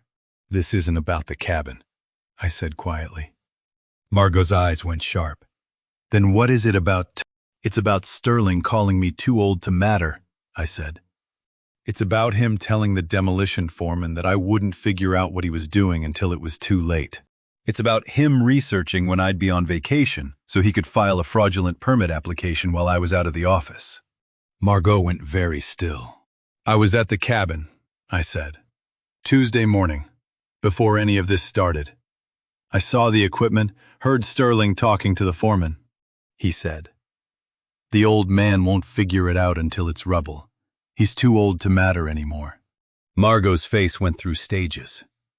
Confusion first, like she couldn't process the words, then disbelief, then something that looked like recognition. "He's been different," she said finally, voice quiet. "Since the business started struggling. I thought if we could just solve the money problem, he'd be himself again." I leaned forward. Margot, Sterling created the money problem. That $68,000 loan you found, that's just one piece. He's been bleeding money for 18 months. And instead of asking for help or admitting he was in over his head, he decided to sell your property without telling you what it was really for. She stood abruptly, walked to the window, looked out at the Sunday morning street. Church bells rang faint in the distance. I watched my daughter stand there, shoulders tight, and remembered teaching her to frame a wall when she was 12. How carefully she'd measured, how seriously she'd taken the responsibility of getting it square. She'd understood even then that shortcuts compound, that structural problems don't announce themselves until it's too late. I wondered if she was thinking about that now. If she was realizing that marriage, like framing, requires integrity at the foundation. "I need to think," she said. She set down her coffee cup, hand shaking slightly, and walked to the door. "Margot," I said. She stopped, didn't turn around. "Whatever you decide about Sterling," I said. "I'm not signing that engineer's release. The cabin stands. That's not negotiable." She nodded once. Then she left. Her footsteps too loud on the hard wood, door clicking shut with terrible finality. I stood alone in my living room, surrounded by 3 decades of paperwork that proved I'd built something lasting and the silence my daughter left behind, proving I might be tearing something else apart. My phone buzzed. Lorraine, calling back. I stared at her name on the screen. If Margot needed to think, Lorraine would demand answers about what I'd said, how Margot had reacted, whether I'd pushed too hard. I let it go to voicemail. Outside. Sunday morning stretched ahead, church bells fading, traffic building. And somewhere across town, my daughter driving home to a husband who didn't know his contempt had been overheard. My phone buzzed again immediately. Not Lorraine. Sterling. I answered Sterling's call on the second ring. "You filed an engineering complaint," he said. No hello, no preamble. "After we agreed..." "We never agreed," I said. "You filed a fraudulent permit application while I was on vacation." Fraudulent. Sterling's voice was cold, controlled fury. "That's defamation. Leland, I have witnesses who'll testify the application was filed in good faith. You claimed my engineered timber cabin was an unpermitted storage shed," I said. "Every structural detail you listed was false." "This isn't about safety," Sterling said. "This is about control. You can't stand that Margot made an adult decision about her own property. Did she know you were demolishing the cabin before you filed that permit? I asked. Silence. Then, this is a business matter between me and Townsend. You're interfering with a legal real estate transaction. I'm enforcing building codes, I said. As the engineer of record, I have authority over structural modifications. You don't demolish load-bearing timber without my release. Withdraw it, Sterling said. By Monday, 5 p.m., or my attorney files Tuesday morning for tortious interference. The call ended. No goodbye, just dead air. I set the phone down carefully, as if sudden movement might shatter something more fragile than glass. Sterling had already consulted an attorney, was threatening to sue his father-in-law, treated this like business, not family. 20 minutes later, the doorbell rang again. Margot stood in the hallway. Same clothes, same exhausted face. But her eyes were different now, determined. I didn't leave, she said. I couldn't. I stepped aside. She walked in, sat on the couch. I was in my car, she said. In the parking garage, just sitting there, trying to figure out what to do. I sat across from her. Waited. You said you overheard him on a call, Margot said. What exactly did he say to Margot? Dad, I need the whole truth, not the version you think I can handle. Everything. I looked at my daughter. Saw the same determination she'd had at 22 setting that ridge beam. The same steel Lorraine had. She could handle the truth. Tuesday morning, I said. I drove up to the cabin for a routine check. Found demolition equipment. I parked down the access road and walked up through the tree line. You didn't announce yourself, Margot said. No. Something told me to wait, to listen. Margot's hand found the armrest. Gripped it. Knuckles white. Sterling was talking to the demolition foreman. I continued. Dale Kowalski. Sterling said. The old man won't figure it out until it's rubble. He's been retired for years, doesn't even check his email half the time. Margot's face went pale. Kowalski asked what would happen if I showed up, I said. Sterling laughed, said I wouldn't. And even if I did, what could I do? The deed was in your name. It wasn't my problem anymore. I watched the words land. Watched my daughter process each one. He called you the old man, she said quietly. He did. Margot stood, walked to the window, stared out at the Sunday morning street. There's more, I said. Friday. Sterling was pushing the crew to accelerate. They started removing railings. He told the foreman, my father-in-law won't be a problem. He doesn't check on things anymore. You heard that too? Margot asked, voice breaking.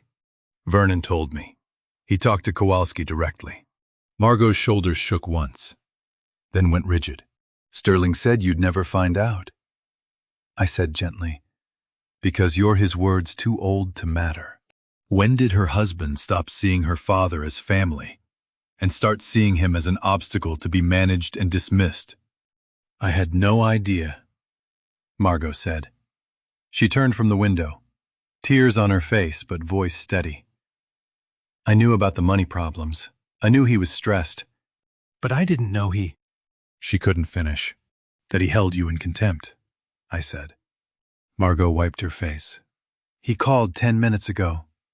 While I was sitting in my car, asked where I was. What did you tell him? That I was thinking, she said.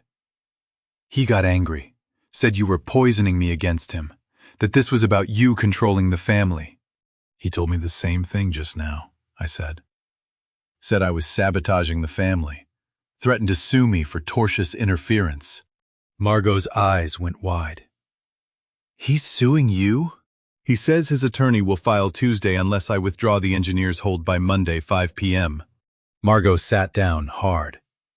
Jesus, Sterling, what are you doing? She wasn't asking me. She was asking the heir, asking the husband who wasn't there. The worst part, I said quietly, wasn't what he said to Townsend or his attorney. It was that Sterling laughed when he told Kowalski I was too old to matter. Like it was funny. Like dismissing me was just convenient. Margot looked at me for a long moment. Then she stood, walked to the window again, and stared at nothing.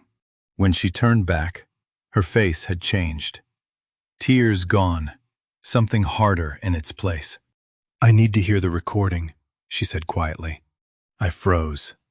"The recording," I said. Margot's eyes searched mine. "You said you overheard him Tuesday morning. In the trees. If you were close enough to hear him clearly, you were close enough to record him on your phone." I hadn't recorded anything. Hadn't even thought to pull out my phone. "There's no recording," I said. Margot's expression didn't change. "You didn't record it?" "No.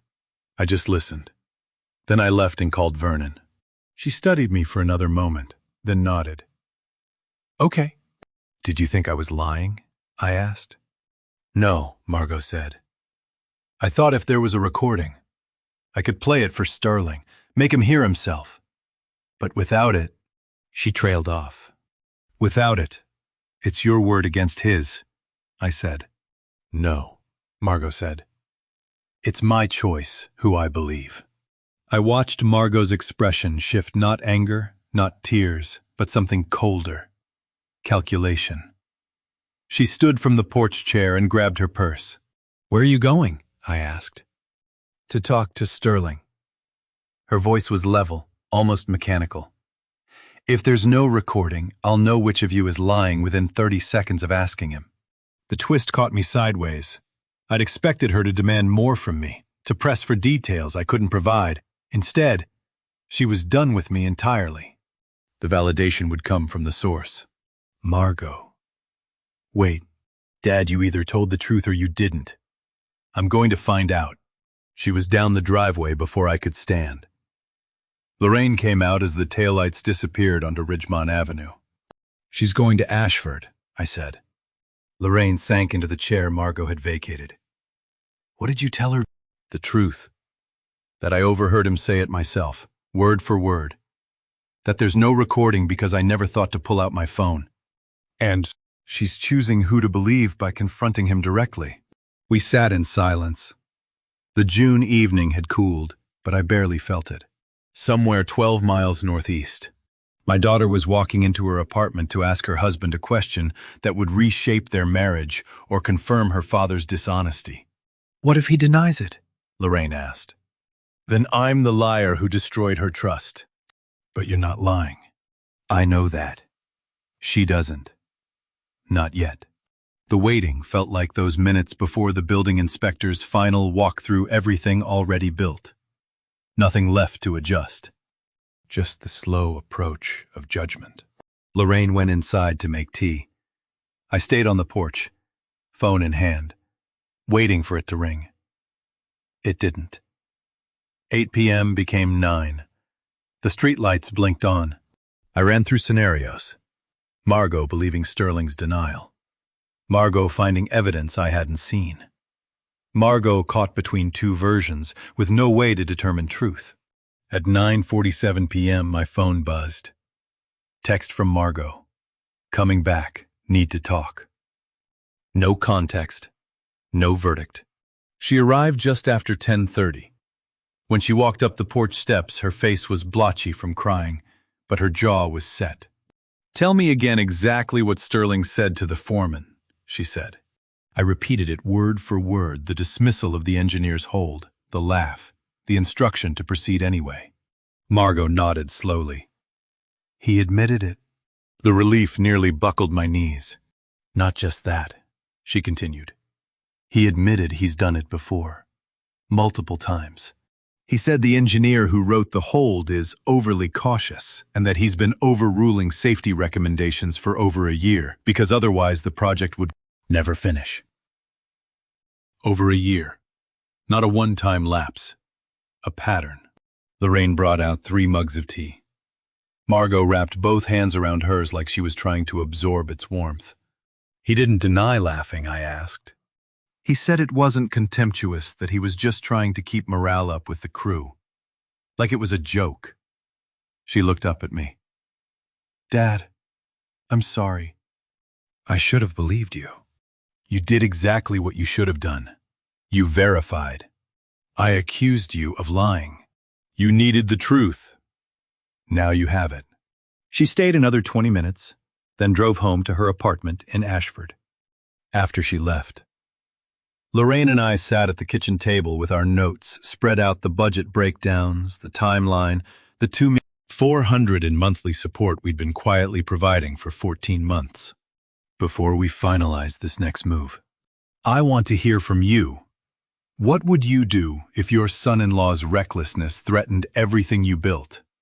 Drop "withdraw support" in the comments if you'd cut off the funding. Or tell me your strategy. Look, I'm just a retired builder sharing my story, not a financial advisor. So don't take this as professional guidance, but I'd love to know how you'd handle a situation like this. Now, back to that Sunday night when Lorraine and I made our decision. Lorraine circled the total on her spreadsheet, $33,600 over 14 months. We told Margot it was a wedding gift extension. He crowd support while Sterling got his construction software startup off the ground. We'd never mentioned it to Sterling directly. The money went through Margot's account. If we withdraw it now, Lorraine said, the company loses its primary cash infusion. That's the point. It might force him to shut down, or force him to take the engineer's hold seriously. I tapped the number. We've been subsidizing his risk-taking. Every dollar we gave him was a dollar he didn't have to earn by doing the work right. She studied the spreadsheet. You want to tell him tomorrow, during the meeting? No. I want to tell Margot tonight that we're withdrawing support, effective immediately. She can tell Sterling whenever she wants. That's punitive. That's logical. The engineer issued a hold. Sterling ignored it. I'm not funding a project that's structurally unsafe. Lorraine set down her pen. And if Margot asks us to reconsider, then we reconsider after Sterling demonstrates he'll follow the engineer's instructions. I pulled out my phone and drafted the text to Margot. Your mom and I have decided to suspend the monthly support until the engineer clears the hold. Not a punishment, just basic accountability. I showed it to Lorraine. She read it twice, then nodded. I hit send.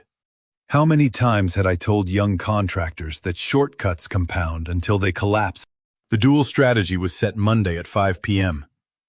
I'd walk into that meeting with the engineer's documentation and my own construction credibility.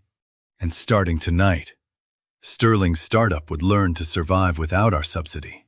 Margot's response came back within minutes. I understand. Thank you for helping us as long as you did. No argument. No plea for reconsideration. She'd seen Sterling's pattern herself. Lorraine cleaned up the papers. I stayed at the table, feeling the weight of the morning ahead. Tomorrow Sterling would arrive, with lawyers or bluster or both.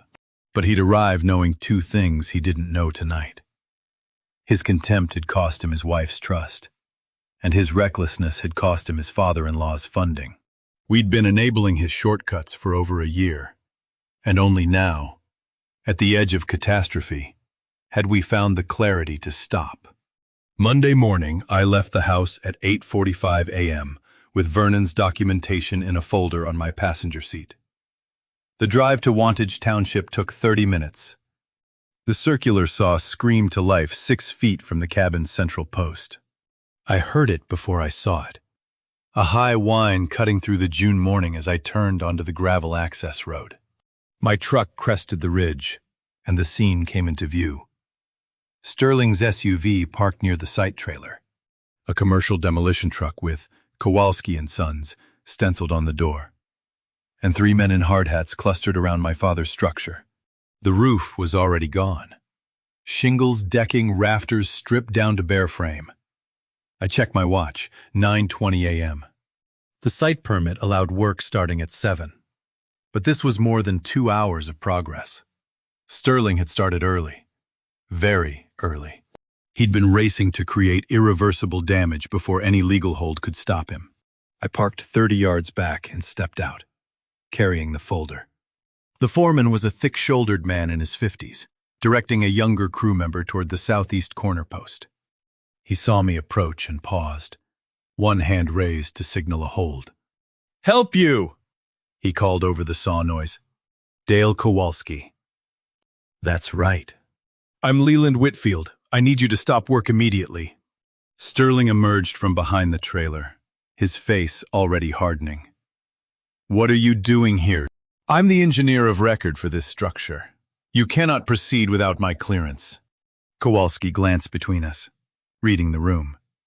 20 years in demolition teaches you when family money is about to collide with liability. "This is my property, Leland. You have no authority here." I opened the folder, handed Kowalski the first page, Vernon's letter on township letterhead, dated Friday, detailing the engineer of record requirements for certified timber frame structures. "Vernon Hewitt is Sussex County's building inspector," I said. "This structure was certified under my engineering signature in 2012. No load-bearing modifications can proceed without my written release." Kowalski scanned the letter. His crew had shut down the saw, sensing trouble. Sawdust fell like snow onto the forest floor, the first flakes of something about to be erased. Sterling stepped closer, lowering his voice. "You're doing this because you're angry. Because Margot chose me." "Margot chose the truth. She asked you directly, and you admitted you've been overruling safety recommendations for over a year." His jaw tightened. "That's not." "You laughed in front of the foreman. You told your crew the engineer's hold was overly cautious. Those are your words, not mine." Kowalski cleared his throat. "Mr. Greer, if there's a legal question here, I need to see resolution before we cut into primary structure." "There's no legal question," Sterling said, voice rising. "He's interfering with a private transaction. Ignore him. Continue the work." I pulled out my phone, dialed Vernon on speaker. He answered on the second ring. "Leland." "Vernon, I'm on site at the Wantage cabin. The demolition crew is preparing to cut load-bearing members. Can you explain to Mr. Dale Kowalski, the engineer of record, requirements for certified timber structures?" Sterling's jaw tightened. He didn't look at me. He looked at Kowalski, calculating. Vernon's voice came through clear and official. "Dale Kowalski of Kowalski & Sons." Kowalski straightened. "Yes, sir. You're aware that certified timber frame structures require engineer sign-off for any load-bearing modification or demolition?" "I've worked on a few, yes." "Then you're aware that proceeding without that signature puts your company's liability insurance at risk and violates Sussex County Building Code Section 12-407. Kowalski's expression shifted. This wasn't family drama anymore. This was his license. "Dale," Vernon continued, "if you cut one load-bearing member without the engineer's release, I'll red tag this property and every other job your company has in Sussex County. Do you understand?" "Yes, sir." Sterling's face went pale. "Vernon, this is the law, Mr. Greer. If you have a problem with it, contact the county attorney's office." Kowalski looked at his crew. "Shut it down. Everyone step back from the frame." The younger crew members moved immediately, setting down tools, pulling back toward the truck. Sterling stood frozen, watching his timeline collapse. I thanked Vernon and ended the call. Kowalski pulled a clipboard from his truck and handed it to me. A work stoppage acknowledgement form requiring the engineer's signature. I signed it, dated it, handed it back. The saws went silent. In the sudden quiet, I could hear the creek running through the property Sterling had already spent. "How long?" Sterling asked quietly. "How long what? How long are you going to block this?" "Until you demonstrate you'll follow engineering recommendations. Which means stopping work on the Jersey City project until the structural hold is cleared." His phone buzzed in his pocket. He pulled it out, glanced at the screen. The color drained from his face. I knew what he was seeing, the bank notification that arrived like clockwork on the first Monday of every month. Except this time it wasn't a deposit.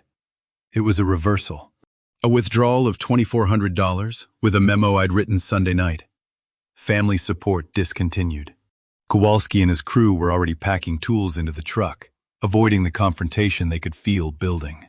Sterling stared at his phone, then at me. "You can't do this." I already did. Margot agreed.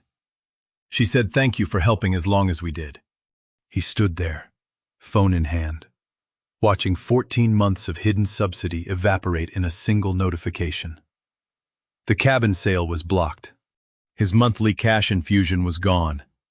And standing in front of him was the man who just proved that authority doesn't come from volume. It comes from jurisdiction.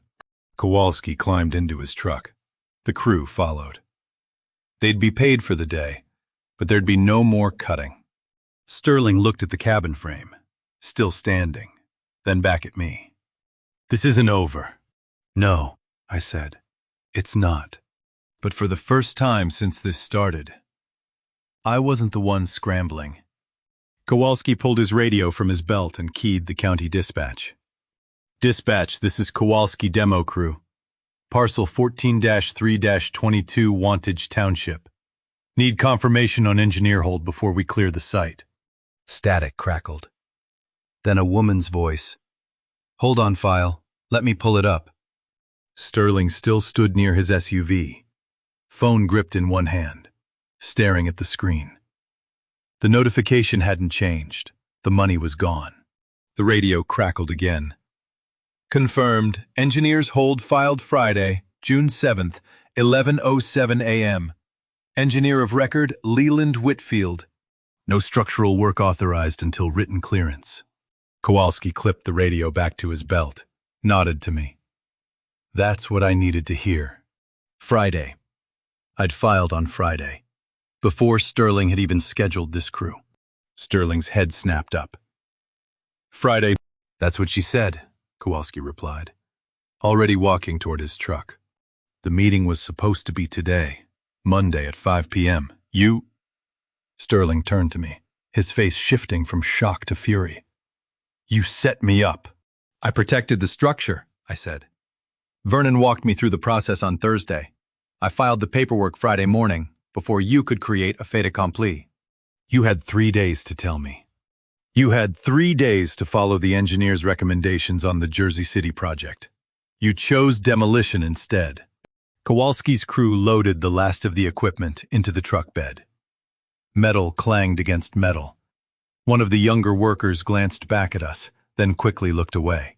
Friday. I'd filed on Friday, before Sterling ever called the demolition company. Sterling stepped closer, lowering his voice to something sharp and private. "You pulled the money. You actually pulled the money. We were helping family. Sterling, you made it clear you don't see us that way. Margot is your daughter, which is why I'm not subsidizing the man who's been lying to her for over a year." His jaw worked.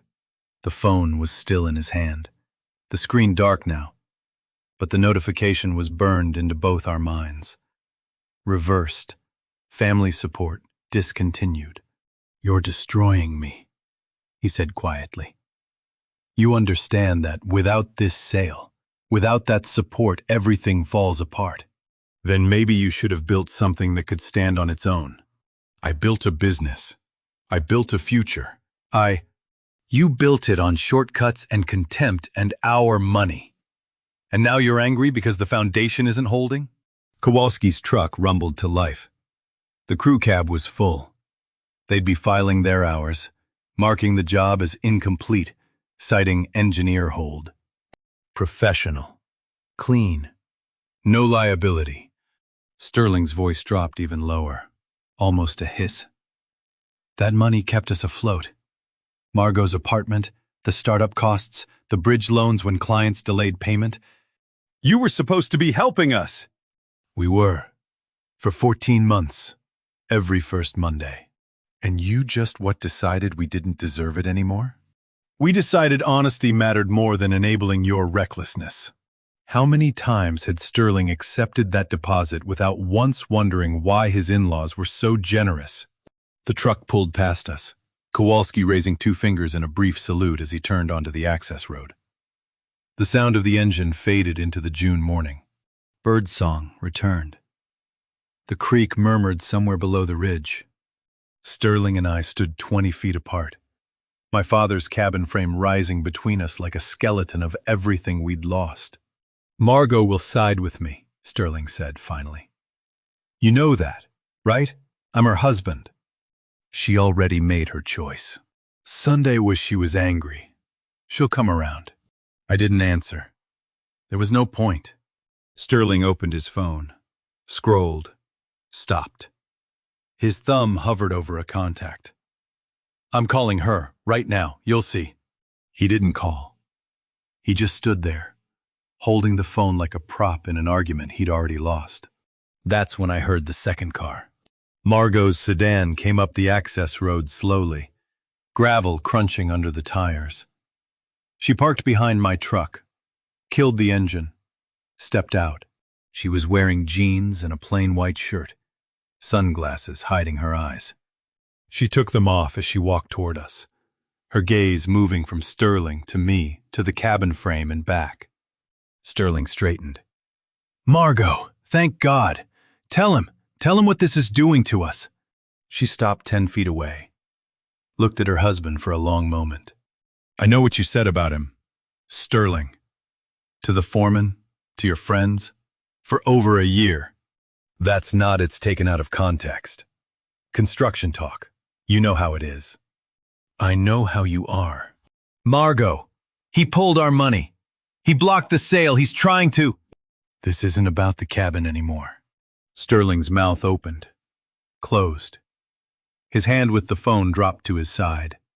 Margot walked past him, didn't touch him, didn't pause, and came to stand beside me, not close, not speaking, just present. I didn't look at her. I didn't need to. I felt her standing there, a quiet promise that integrity still mattered. Sterling stared at us, his wife beside her father, the cabin frame intact behind us, the demolition crew already gone. His phone rang. He glanced at the screen, and I saw his face go pale again. He answered, voice tight. "Townsend." The buyer's voice came through faintly, clipped and impatient. "We need to discuss the timeline. My attorney says this hold could last months. I'm considering other properties." Sterling turned away, walking toward his SUV as he talked, one hand pressed to his forehead. Margot exhaled slowly beside me. "You didn't have to come," I said quietly. Yes, I did. We stood there, watching Sterling pace near his vehicle, watching him try to salvage something from the wreckage of the morning he'd planned so carefully and lost so completely. Sterling turned away from us, phone pressed tight to his ear, voice dropping to a desperate whisper. I couldn't make out Townsend's words, just the cadence clipped, impatient, the tone of a man reconsidering an investment. No, this is just a procedural delay," Sterling said, too quickly. "My father-in-law will sign off once we—" He stopped, listened. His shoulders stiffened. "I understand that. But this is different. The structure is certified. It's not a safety issue, it's just—" Another pause. Sterling's free hand clenched into a fist at his side. "Mr. Greer!" Townsend's voice came through louder now, audible in the quiet morning. "My attorney says these holds can last 6 months. I have other properties to consider. 6 months is worst case. This will resolve in 48 hours. Sterling's jaw worked. "I'm sorry. 48 hours. Engineer's written clearance in my lawyer's hands or I'm out. I'm not going to wait half a year for a family dispute to resolve itself. That's not, I can't guarantee. Then we don't have a deal. I'll have my attorney draft the withdrawal. Wait, please. Just give me until Wednesday. I'll handle this." Wednesday at noon. Written clearance from the engineer of record or the offer is void. The line went dead. Sterling stood there, phone still pressed to his ear, staring at the cabin frame like it might offer an answer. 48 hours. Less than 2 days to get my signature on a clearance I would never, ever sign. He turned back to us slowly. His face had gone pale, jaw tight with the kind of tension that comes from hearing your escape route slam shut. Margot took a step forward. What did he say? He wants engineer clearance by Wednesday noon, or he's walking. Can you get it? Sterling looked at me. I didn't move, didn't speak. The answer was written plainly enough. No, he said finally. I can't. Margot's voice hardened. How bad is it? Sterling, all of it. No more deflecting. He ran a hand through his hair, exhaled hard. The rentals are underwater, all 3 of them. We're losing about $5,000 a month combined. 5,000. The market shifted. Maintenance costs went up. 2 of the tenants are behind on it doesn't matter. The point is they're bleeding us. And the cabin sale was supposed to fix that. It was supposed to give us breathing room. Pay down the expansion loan, cover the penalties. Margot's eyes widened. What expansion loan? Sterling looked away. I took out $68,000 in February to buy into the Jersey City project. It's due in February. If we don't pay it, we default. You took out a loan without telling me. It was an opportunity. I thought. You thought you'd gamble our money on a project that's now red-tagged for safety violations. It wasn't supposed to go like this. Margot's voice dropped to something cold and precise. How much do we lose if the Townsend sale collapses? Sterling hesitated. 12,000. Contract penalties, staging costs, attorney retainer. 12,000 we already spent. Yes. He'd bet his family's future on a single sale and hadn't told his wife the truth until it was already gone. Margot turned to me, her face a mixture of fury and desperation. Did you know about this? Not the specifics, I said. But I knew Sterling was over-leveraged. It's why I couldn't let the cabin sale proceed. It would have validated structural negligence on the Jersey City project. So you chose the cabin over our finances. I chose safety over profit. Sterling made the choice to tie your finances to a sale that required ignoring an engineer's hold. Sterling's voice rose. You didn't have to pull the support. That money was a gift. Sterling, not an entitlement. Margot looked between us. What support? I met her eyes. Your mother and I have been helping you financially. $2,400 a month toward your mortgage, plus property taxes twice a year, insurance, and emergency repairs when they came up. I knew about some of it. The occasional help. It wasn't occasional, sweetheart. It was nearly $38,000 a year. Every year since you got married. The number hung in the air like smoke. Margot's mouth opened, closed. She looked at Sterling. $38,000 a year. Sterling wouldn't meet her eyes. You've been paying our bills for years. Her voice was barely a whisper now, directed at me. And I didn't know the full scope. We wanted to help our daughter.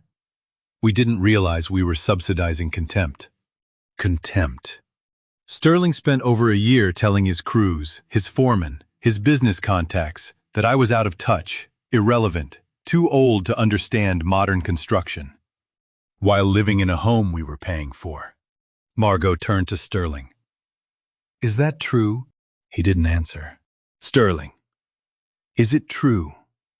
It was just talk. Construction guys, they... Yes or no? Yes. The foundation Sterling built his life on wasn't his business acumen or rental income. It was a 70-year-old man he'd spent a year calling obsolete. Margot's hands were shaking. She pressed them together, knuckles white. As of this morning, I said quietly, all support ends. No more monthly deposits, no more property tax help, no more bailouts. Sterling's voice cracked. Leland, please, you can't... I already did. Without that support and without this sale, we have maybe 6 weeks before the rentals go into foreclosure. Maybe 8 before the bank calls the expansion note. Then I suggest you find an engineer willing to sign off on the Jersey City hold. Because it won't be me. Margot was crying now, silent tears tracking down her face. She didn't wipe them away. Sterling's phone buzzed in his hand. He glanced at the screen, and I watched what little color remained drain from his face. "What?" Margot asked. "Marcus, my business partner." Sterling's thumb hovered over the text message from the man who'd invested alongside him in the property ventures. Unaware of how precarious their position had become. "Bank called about the February note. They want updated financials before year-end. They want confirmation of the wantage proceeds." "What are you going to tell him?" Margot asked. Sterling stared at his phone. At the cabin. At me. He had no answer. Kowalski paused while coiling cable, looked at Sterling, and said it almost casually. "You asked about vacation schedules, right? When the county guy would be out." Sterling's head snapped up. "What?" "Few weeks back. You called asking when the engineering consultant takes time off. Said you wanted to submit during a light review period." Kowalski shrugged, bundling the cable into the truck bed. "Smart thinking, actually. A lot of guys do that." Margot took a step towards Sterling. "You what?" "I was just trying to expedite the timeline." "When?" I asked. Kowalski checked his phone. "Let me see. June 3rd. Yeah, that was the date. Asked about vacation schedules and which inspector handled timber certifications. 3 weeks ago. Before the loan came due. Before he asked permission. Before everything." Margot's voice went cold. "June 3rd was before you told me anything about selling the cabin. Before you mentioned it to Dad. Before any of this." Sterling's mouth opened. Closed. "You planned this," she said. "Weeks before you even asked my father for permission. You called the demolition company. Asked about scheduling. Timed it for minimal oversight. All before you said a word to any of us." "It wasn't like that." "Then what was it like?" Sterling. He didn't answer. Kowalski finished securing his equipment, clearly regretting the comment. "Anyway, we're all set here. You have my number if the hold gets cleared, and you want to reschedule." "That won't be necessary," I said. Kowalski nodded, climbed into his truck. The crew followed. Within 2 minutes, the access road was quiet. Just gravel dust settling in the late morning air. The three of us stood there, Margot near her car, Sterling by his SUV. Me between them and the cabin. "I'm going to check the structure," I said. Nobody responded. I walked the perimeter slowly, cataloging damage. The roof shingles were gone, decking torn away in sections. The porch railing had been removed. Window trim showed saw marks where the crew had started cuts before Kowalski shut them down. But the frame, my father's Douglas fir, posts and beams, hand-selected and fitted in 2011, stood intact. The joinery was sound. The central load-bearing structure hadn't been touched. The cabin stood like a patient waiting for surgery that never came, wounded but alive. Frame still holding the weight it was built to carry. I ran my hand along the southeast corner post. The wood was warm from morning sun, solid under my palm. 15 years of seasons, and the timber showed barely any checking. My father had known what he was doing. Margot appeared beside me. "The frame is sound. Everything structural is still here. Roof can be replaced. Railings rebuilt. The important parts, they're saved." "You saved it." "Dad." "I saved what could be saved." She looked back at Sterling, still standing by his vehicle, phone in hand. "And what about what can't be saved?" I didn't have an answer for that. We stood there another minute, then walked back to the vehicles. Sterling was staring at his phone screen, face drained of color. "What now?" Margot asked. He turned the phone toward us. An email from an attorney, Brent Townsend's representation. Townsend was the 42-year-old developer who'd offered to purchase the property. The man whose money Sterling had already spent in his head a dozen times over. I scanned the subject line. Notice of purchase withdrawal, Wantage property. Sterling's voice was hollow. He's out. Townsend's out. He said 48 hours, Margot said. His attorney says the hold constitutes legal encumbrance not disclosed at contract signing. They're invoking the termination clause. Sterling scrolled down. Earnest money deposit. $35,000 forfeited. Contract termination penalties per section 7.3. $8,500. You lose the deposit? Margot asked. Plus penalties. Total immediate loss. He did the math silently, lips moving. $43,500. Now he'd have to explain to his business partner that he'd just lost $43,000 he'd told him was already secured. The question hung there unspoken.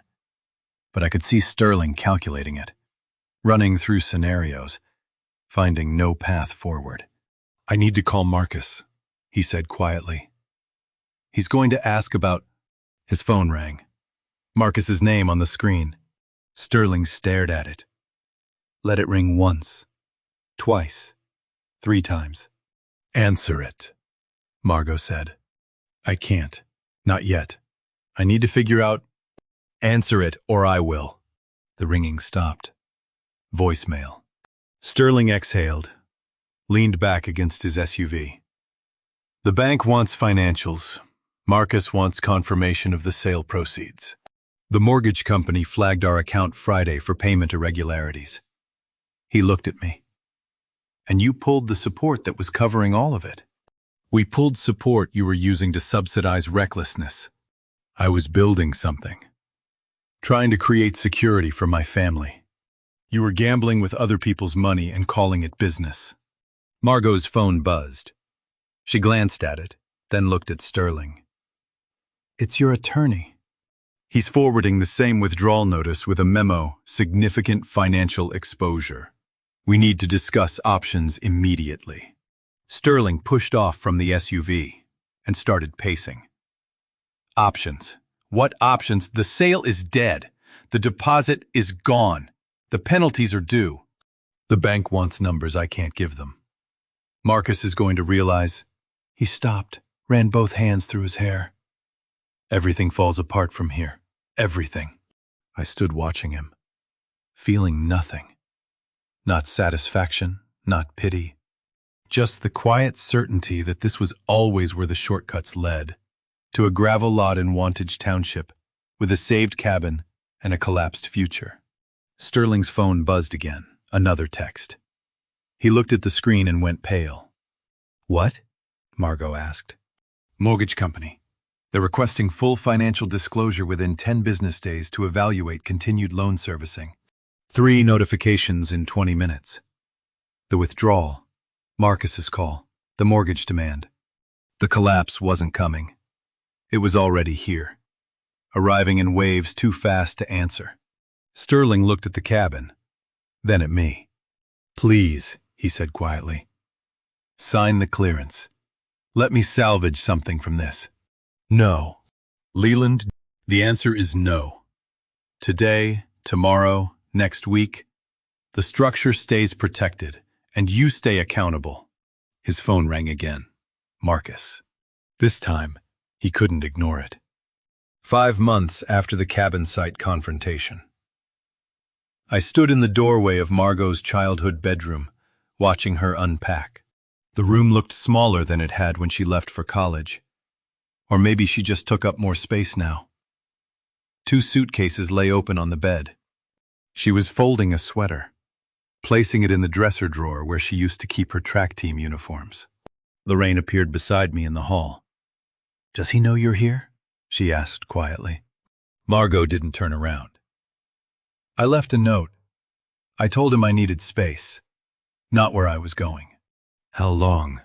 I asked. I don't know. Lorraine stepped into the room, sat on the edge of the bed. Stay as long as you need. This is still your home. Margot nodded, kept folding. Her laptop sat on the desk where her high school chemistry textbooks used to stack. A stranger's possessions in a familiar room. Proof that time had passed while the space stayed frozen. She hung her coat in the closet where her high school graduation gown still lived. Both of them relics of a person she used to be.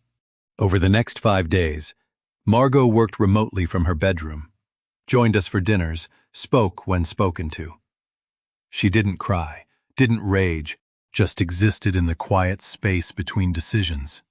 12 days after Margot moved back in, Lorraine left for her Thursday evening book club. Margot came downstairs, made tea, sat across from me at the kitchen table. We sat in silence for a while. The clock on the wall ticked. Outside, someone's car alarm chirped off. "How did you know Mom would always tell you the truth?" she asked finally. I set down the contractor invoice I'd been reviewing. "About what?" "About anything. Everything. How quite you know you could trust her?" "I didn't know. Not at first." "Then how did you build a marriage?" "I built a marriage where truth was easier than lies. Where hiding something took more energy than saying it." Margot wrapped both hands around her mug. "And if you'd built the opposite, if you'd created a life where honesty felt dangerous, then I would have failed your mother. And myself." Sterling built the opposite. He built a life where he had to hide things to keep it standing. I didn't argue. The evidence spoke for itself. The undisclosed loan, the 3 weeks of planning before asking permission, the year of contempt disguised as construction talk. Somewhere along the way, marriage had stopped being about building something together and become about hiding pieces from each other. "He's called 17 times, Margot said. "Left 8 voicemails. Have you listened to them?" "No." "Are you going to—" She stared at her tea. "I don't know what I want him to say. An apology feels hollow. An explanation feels like excuses. The truth is just sad." "The truth usually is." "You're not going to tell me what to do." "No. Mom would. Your mother loves you enough to have opinions. I love you enough to let you find your own." She smiled slightly at that. "That's a cop-out, Dad." "Maybe. But it's true." We sat there another hour, not talking much, just being present. When Lorraine came home at 9:30, Margot went back upstairs. The house settled into its nighttime rhythms, water running through pipes, the furnace clicking on, footsteps overhead. 3 weeks after Margot moved back in, Sterling appeared at our door. It was Saturday afternoon. I was in the garage organizing tools when Lorraine called through the side door.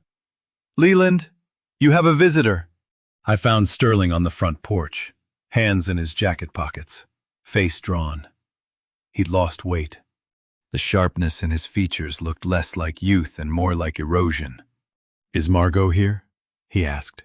"She's upstairs. I'm not here for her. I'm here for you." I stepped onto the porch, closed the door behind me. "All right." He took a breath. "I came to apologize. Not for the business decision. I still think the cabin should have been sold, but for how I spoke about you, to my wife, to colleagues, to myself." I didn't respond. Let him continue. "You called me irrelevant," I said finally. "Too old to matter. Said I didn't understand modern construction. I was wrong. And I'm sorry. That's all I came to say." The apology hung between us. No justification, no context, no plea for absolution, just the words. "Sorry doesn't rebuild railings," I said. "I know. Doesn't restore trust. I know that too. But it's a start." Sterling looked up, surprise flashing across his face. "A start toward what?"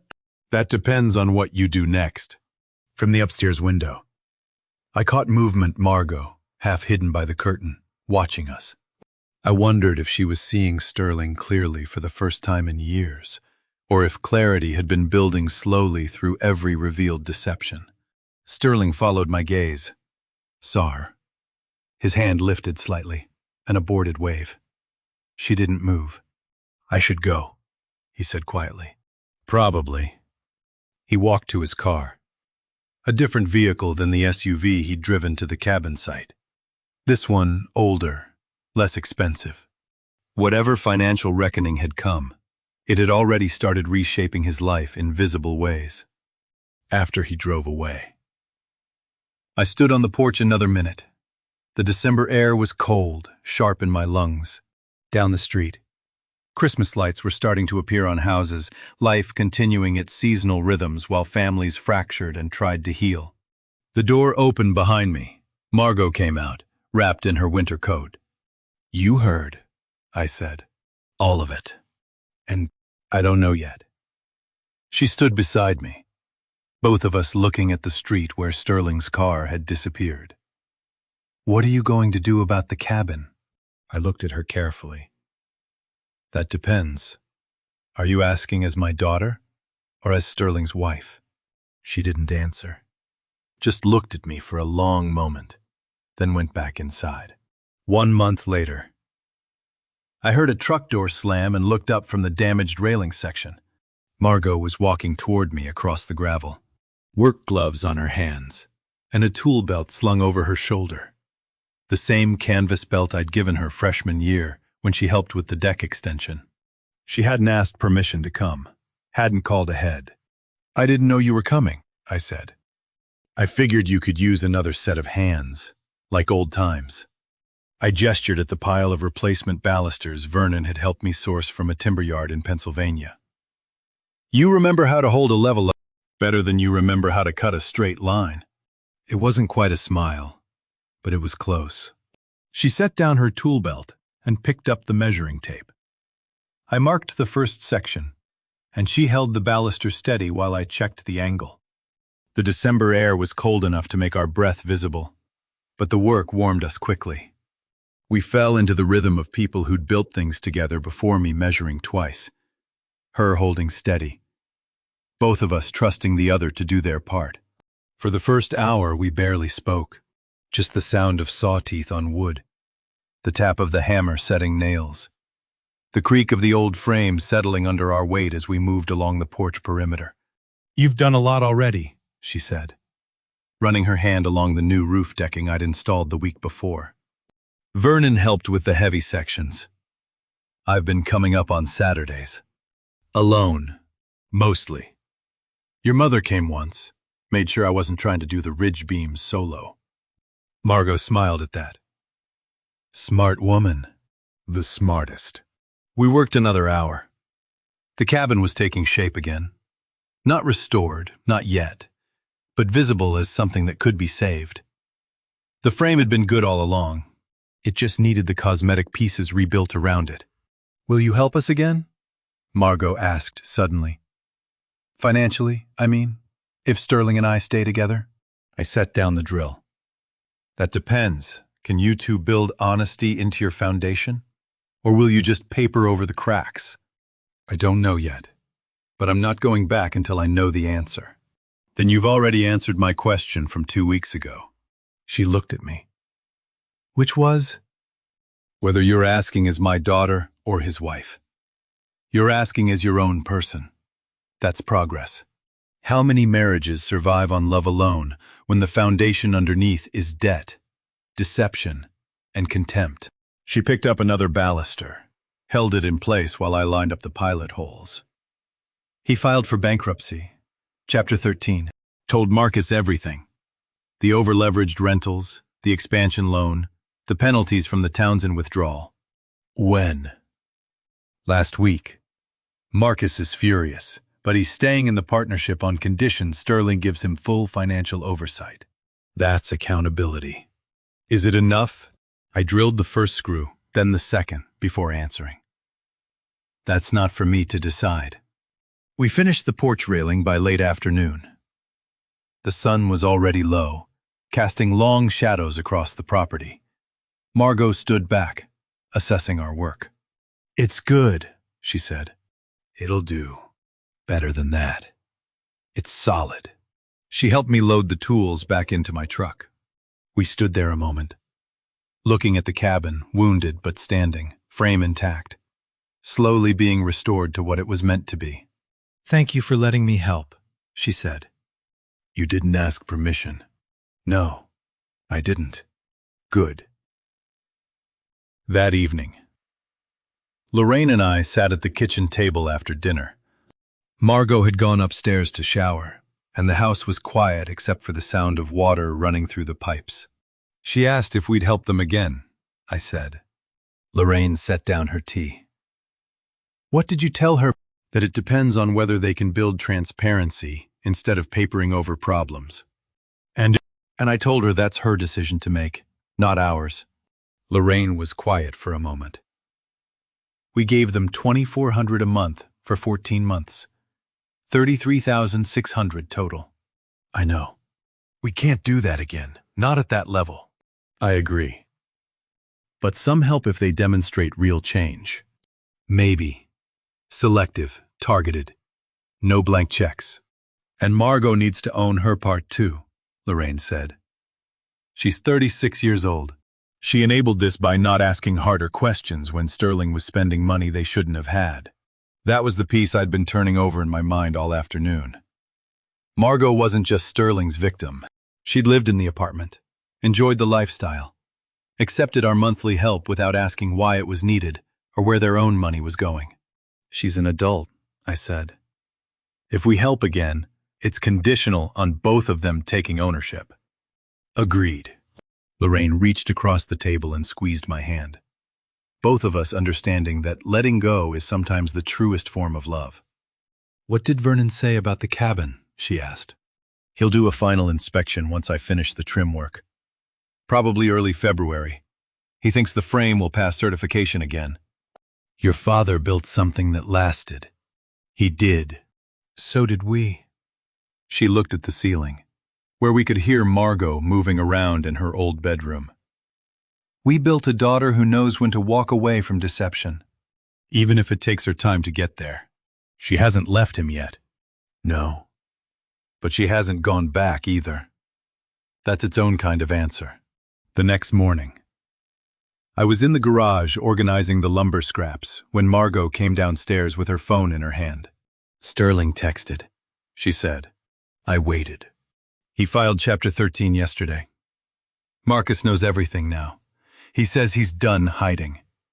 She scrolled down. Second message, can we talk? Not about money. About whether you still want a marriage with me. Do you? I don't know. But I think I need to find out. She met Sterling 2 days later at a coffee shop in Ashford. They talked for 3 hours. When she came home that evening, she told me only that they'd both cried, and that neither of them knew what came next. January arrived with its particular brand of cold, sharp, clarifying, honest. Margot's voice on the phone sounded different now. No performance, no careful editing, just her. She started calling every Sunday afternoon. Not the obligatory check-ins we'd done for years, the ones that ended with, everything's fine, whether it was or not. These calls lasted an hour or more, meandering through whatever she was thinking about. I'm seeing a therapist, she said on the second Sunday in January. We're talking about what I ignored for years. How's that going? I asked. Badly, which I think means it's working. I smiled at that. Are you and Sterling still living separately? For now. I don't know if I want to go back. I'm not sure I ever really knew who I married. Do you know now? I'm starting to. The bankruptcy forced him to be honest with Marcus. With the bank, with me. He's smaller than I thought. Less impressive. But maybe more real. Is real enough? I don't know yet. When did honesty between us become the exception instead of the foundation? The third Sunday. She talked about work, a project she was managing, a junior colleague she was mentoring. The fourth Sunday. She asked about the cabin repairs. The fifth Sunday. She mentioned Sterling only once, in passing, as if he was becoming context instead of subject. I think I spent 3 years performing a marriage, she said during the sixth call. I told myself if I acted like everything was fine, it would become fine. And now, Now I'm just trying to figure out what I actually want. Not what I think I should want. What I want. That's harder. A lot harder. These conversations felt like building something not grand, not dramatic. Just the slow accumulation of honesty that becomes trust. The following week, I drove to the cabin in late afternoon. I hadn't been up in 3 weeks. Work had been busy, and Lorraine had needed help with her mother's estate paperwork. The repairs were complete. New railings ran the porch perimeter, the wood still pale against the weathered original posts. The roof sections matched seamlessly, Vernon's crew having sourced reclaimed shingles that blended with the aged cedar. Fresh stain darkened the new boards, though they'd need another year to fully weather in. I walked the property slowly. The January light was thin, the sun already low behind the ridge. Inside, the cabin smelled like wood smoke and time Lorraine and I had been up for New Year's. Lit the fireplace. Stayed overnight, for the first time since the confrontation. The cabin stood in the last light like a promise kept scarred, repaired, still vertical. My hand found the ridge beam Margot had helped me set in 2011. She'd been 22, eager to prove she could handle the work. We'd spent a full Saturday positioning it, checking level, securing it properly. More than a decade gone, and the timber was still solid, still holding the weight it was built to carry. Did we break this family, or just test it? I said aloud to the empty room. The cabin didn't answer. Maybe both. Maybe that's what families do, they hold weight until they can't, and then you find out what was worth saving. I walked outside. Stood on the porch as the last light drained from the sky. Down below, the creek ran steady, the sound carrying up through bare trees. Somewhere in the woods, a barred owl called. What saved this place, I realized, wasn't the engineer's hold, wasn't the documentation or the county backing or even Vernon's authority. It was 40 years of keeping commitments. Every certification maintained. Every inspection honest, every contract honored, every beam built to code even when no one was watching. 40 years of professional relationships where my word meant what I said it meant. Vernon trusted me because I'd never given him reason not to. The county backed my hold because my engineering signature had never been careless. Sterling's contempt collapsed against decades of integrity I'd barely noticed I was building. You spend 40 years showing up, doing it right, keeping your word, never thinking it's building anything except a paycheck and a reputation. And then someone tries to tear down what you built, and you discover the real structure was never the wood and nails. It was the unglamorous discipline of promises kept. The foundation wasn't the timber, it was trust. Earned in increments so small you don't realize you're stacking them into something load-bearing. Sterling had tried to demolish a cabin. He'd collided with 40 years of character instead. I locked the door and walked to my truck as full dark settled over the ridge. The temperature was dropping, frost would coat the grass by morning. My phone buzzed. A text from Margot. Tiled Sterling today. I need 6 more months before I decide anything. He didn't argue. Progress. Maybe. I smiled in the darkness and texted back. Progress. Some frames take time to set. You can't rush the curing, can't shortcut the process. You build slowly, honestly, checking level as you go. The cabin would stand another 50 years if maintained properly. My relationship with Margot would build into whatever we made of it, honest conversation by honest conversation. Sterling's future was his to rebuild, with or without my daughter. And me, I'd keep showing up, keep doing the work right, keep my word. Not because it was dramatic or impressive, because it was the only way I knew how to build anything that lasted. I drove down the access road, headlights cutting through the January dark, the cabin disappearing behind me. Still there. Still standing. Frame intact. Some things you save by letting go. Others you save by holding firm. The trick is knowing which one you're holding. And to you listening to my story, remember this. What you build quietly over the years, your character, your word, your relationships, that's what stands when someone tries to tear you down. Looking back now, I spent 40 years keeping promises I didn't know I was stacking into a foundation. I showed up, did the work right, maintained my certifications, honored my commitments. I never imagined that one Monday morning, all of it would be tested by someone who called me irrelevant. This wasn't a revenge story. I didn't set out to destroy Sterling. I set out to protect what my father and I built together. But here's what I learned when you live with integrity for decades. It becomes a structure stronger than timber. Some people might call this a revenge story because Sterling lost so much the cabin sale. The financial support, his daughter's trust. But revenge requires malice. I had none. I had boundaries. I had documentation. I had relationships built on respect. And I believe God's timing was perfect in showing me that those unglamorous decades of doing things right weren't wasted. They were preparing me for the moment someone would try to demolish more than just a cabin. If you've stayed with me this long, I'd love to hear from you. What stood out to you in this story? Have you ever had to stand firm against someone close to you? Drop a comment below. I read every one. And if this story resonated with you, please share it with someone who might need to hear it. Subscribe to this channel for more stories about family, integrity, and the choices that define us. Thank you for staying until the very end. As I've mentioned, some details in this story have been adjusted for storytelling and reflection. But the lesson remains. Build your character like you'd build a foundation, because someday, someone will test whether it can hold weight.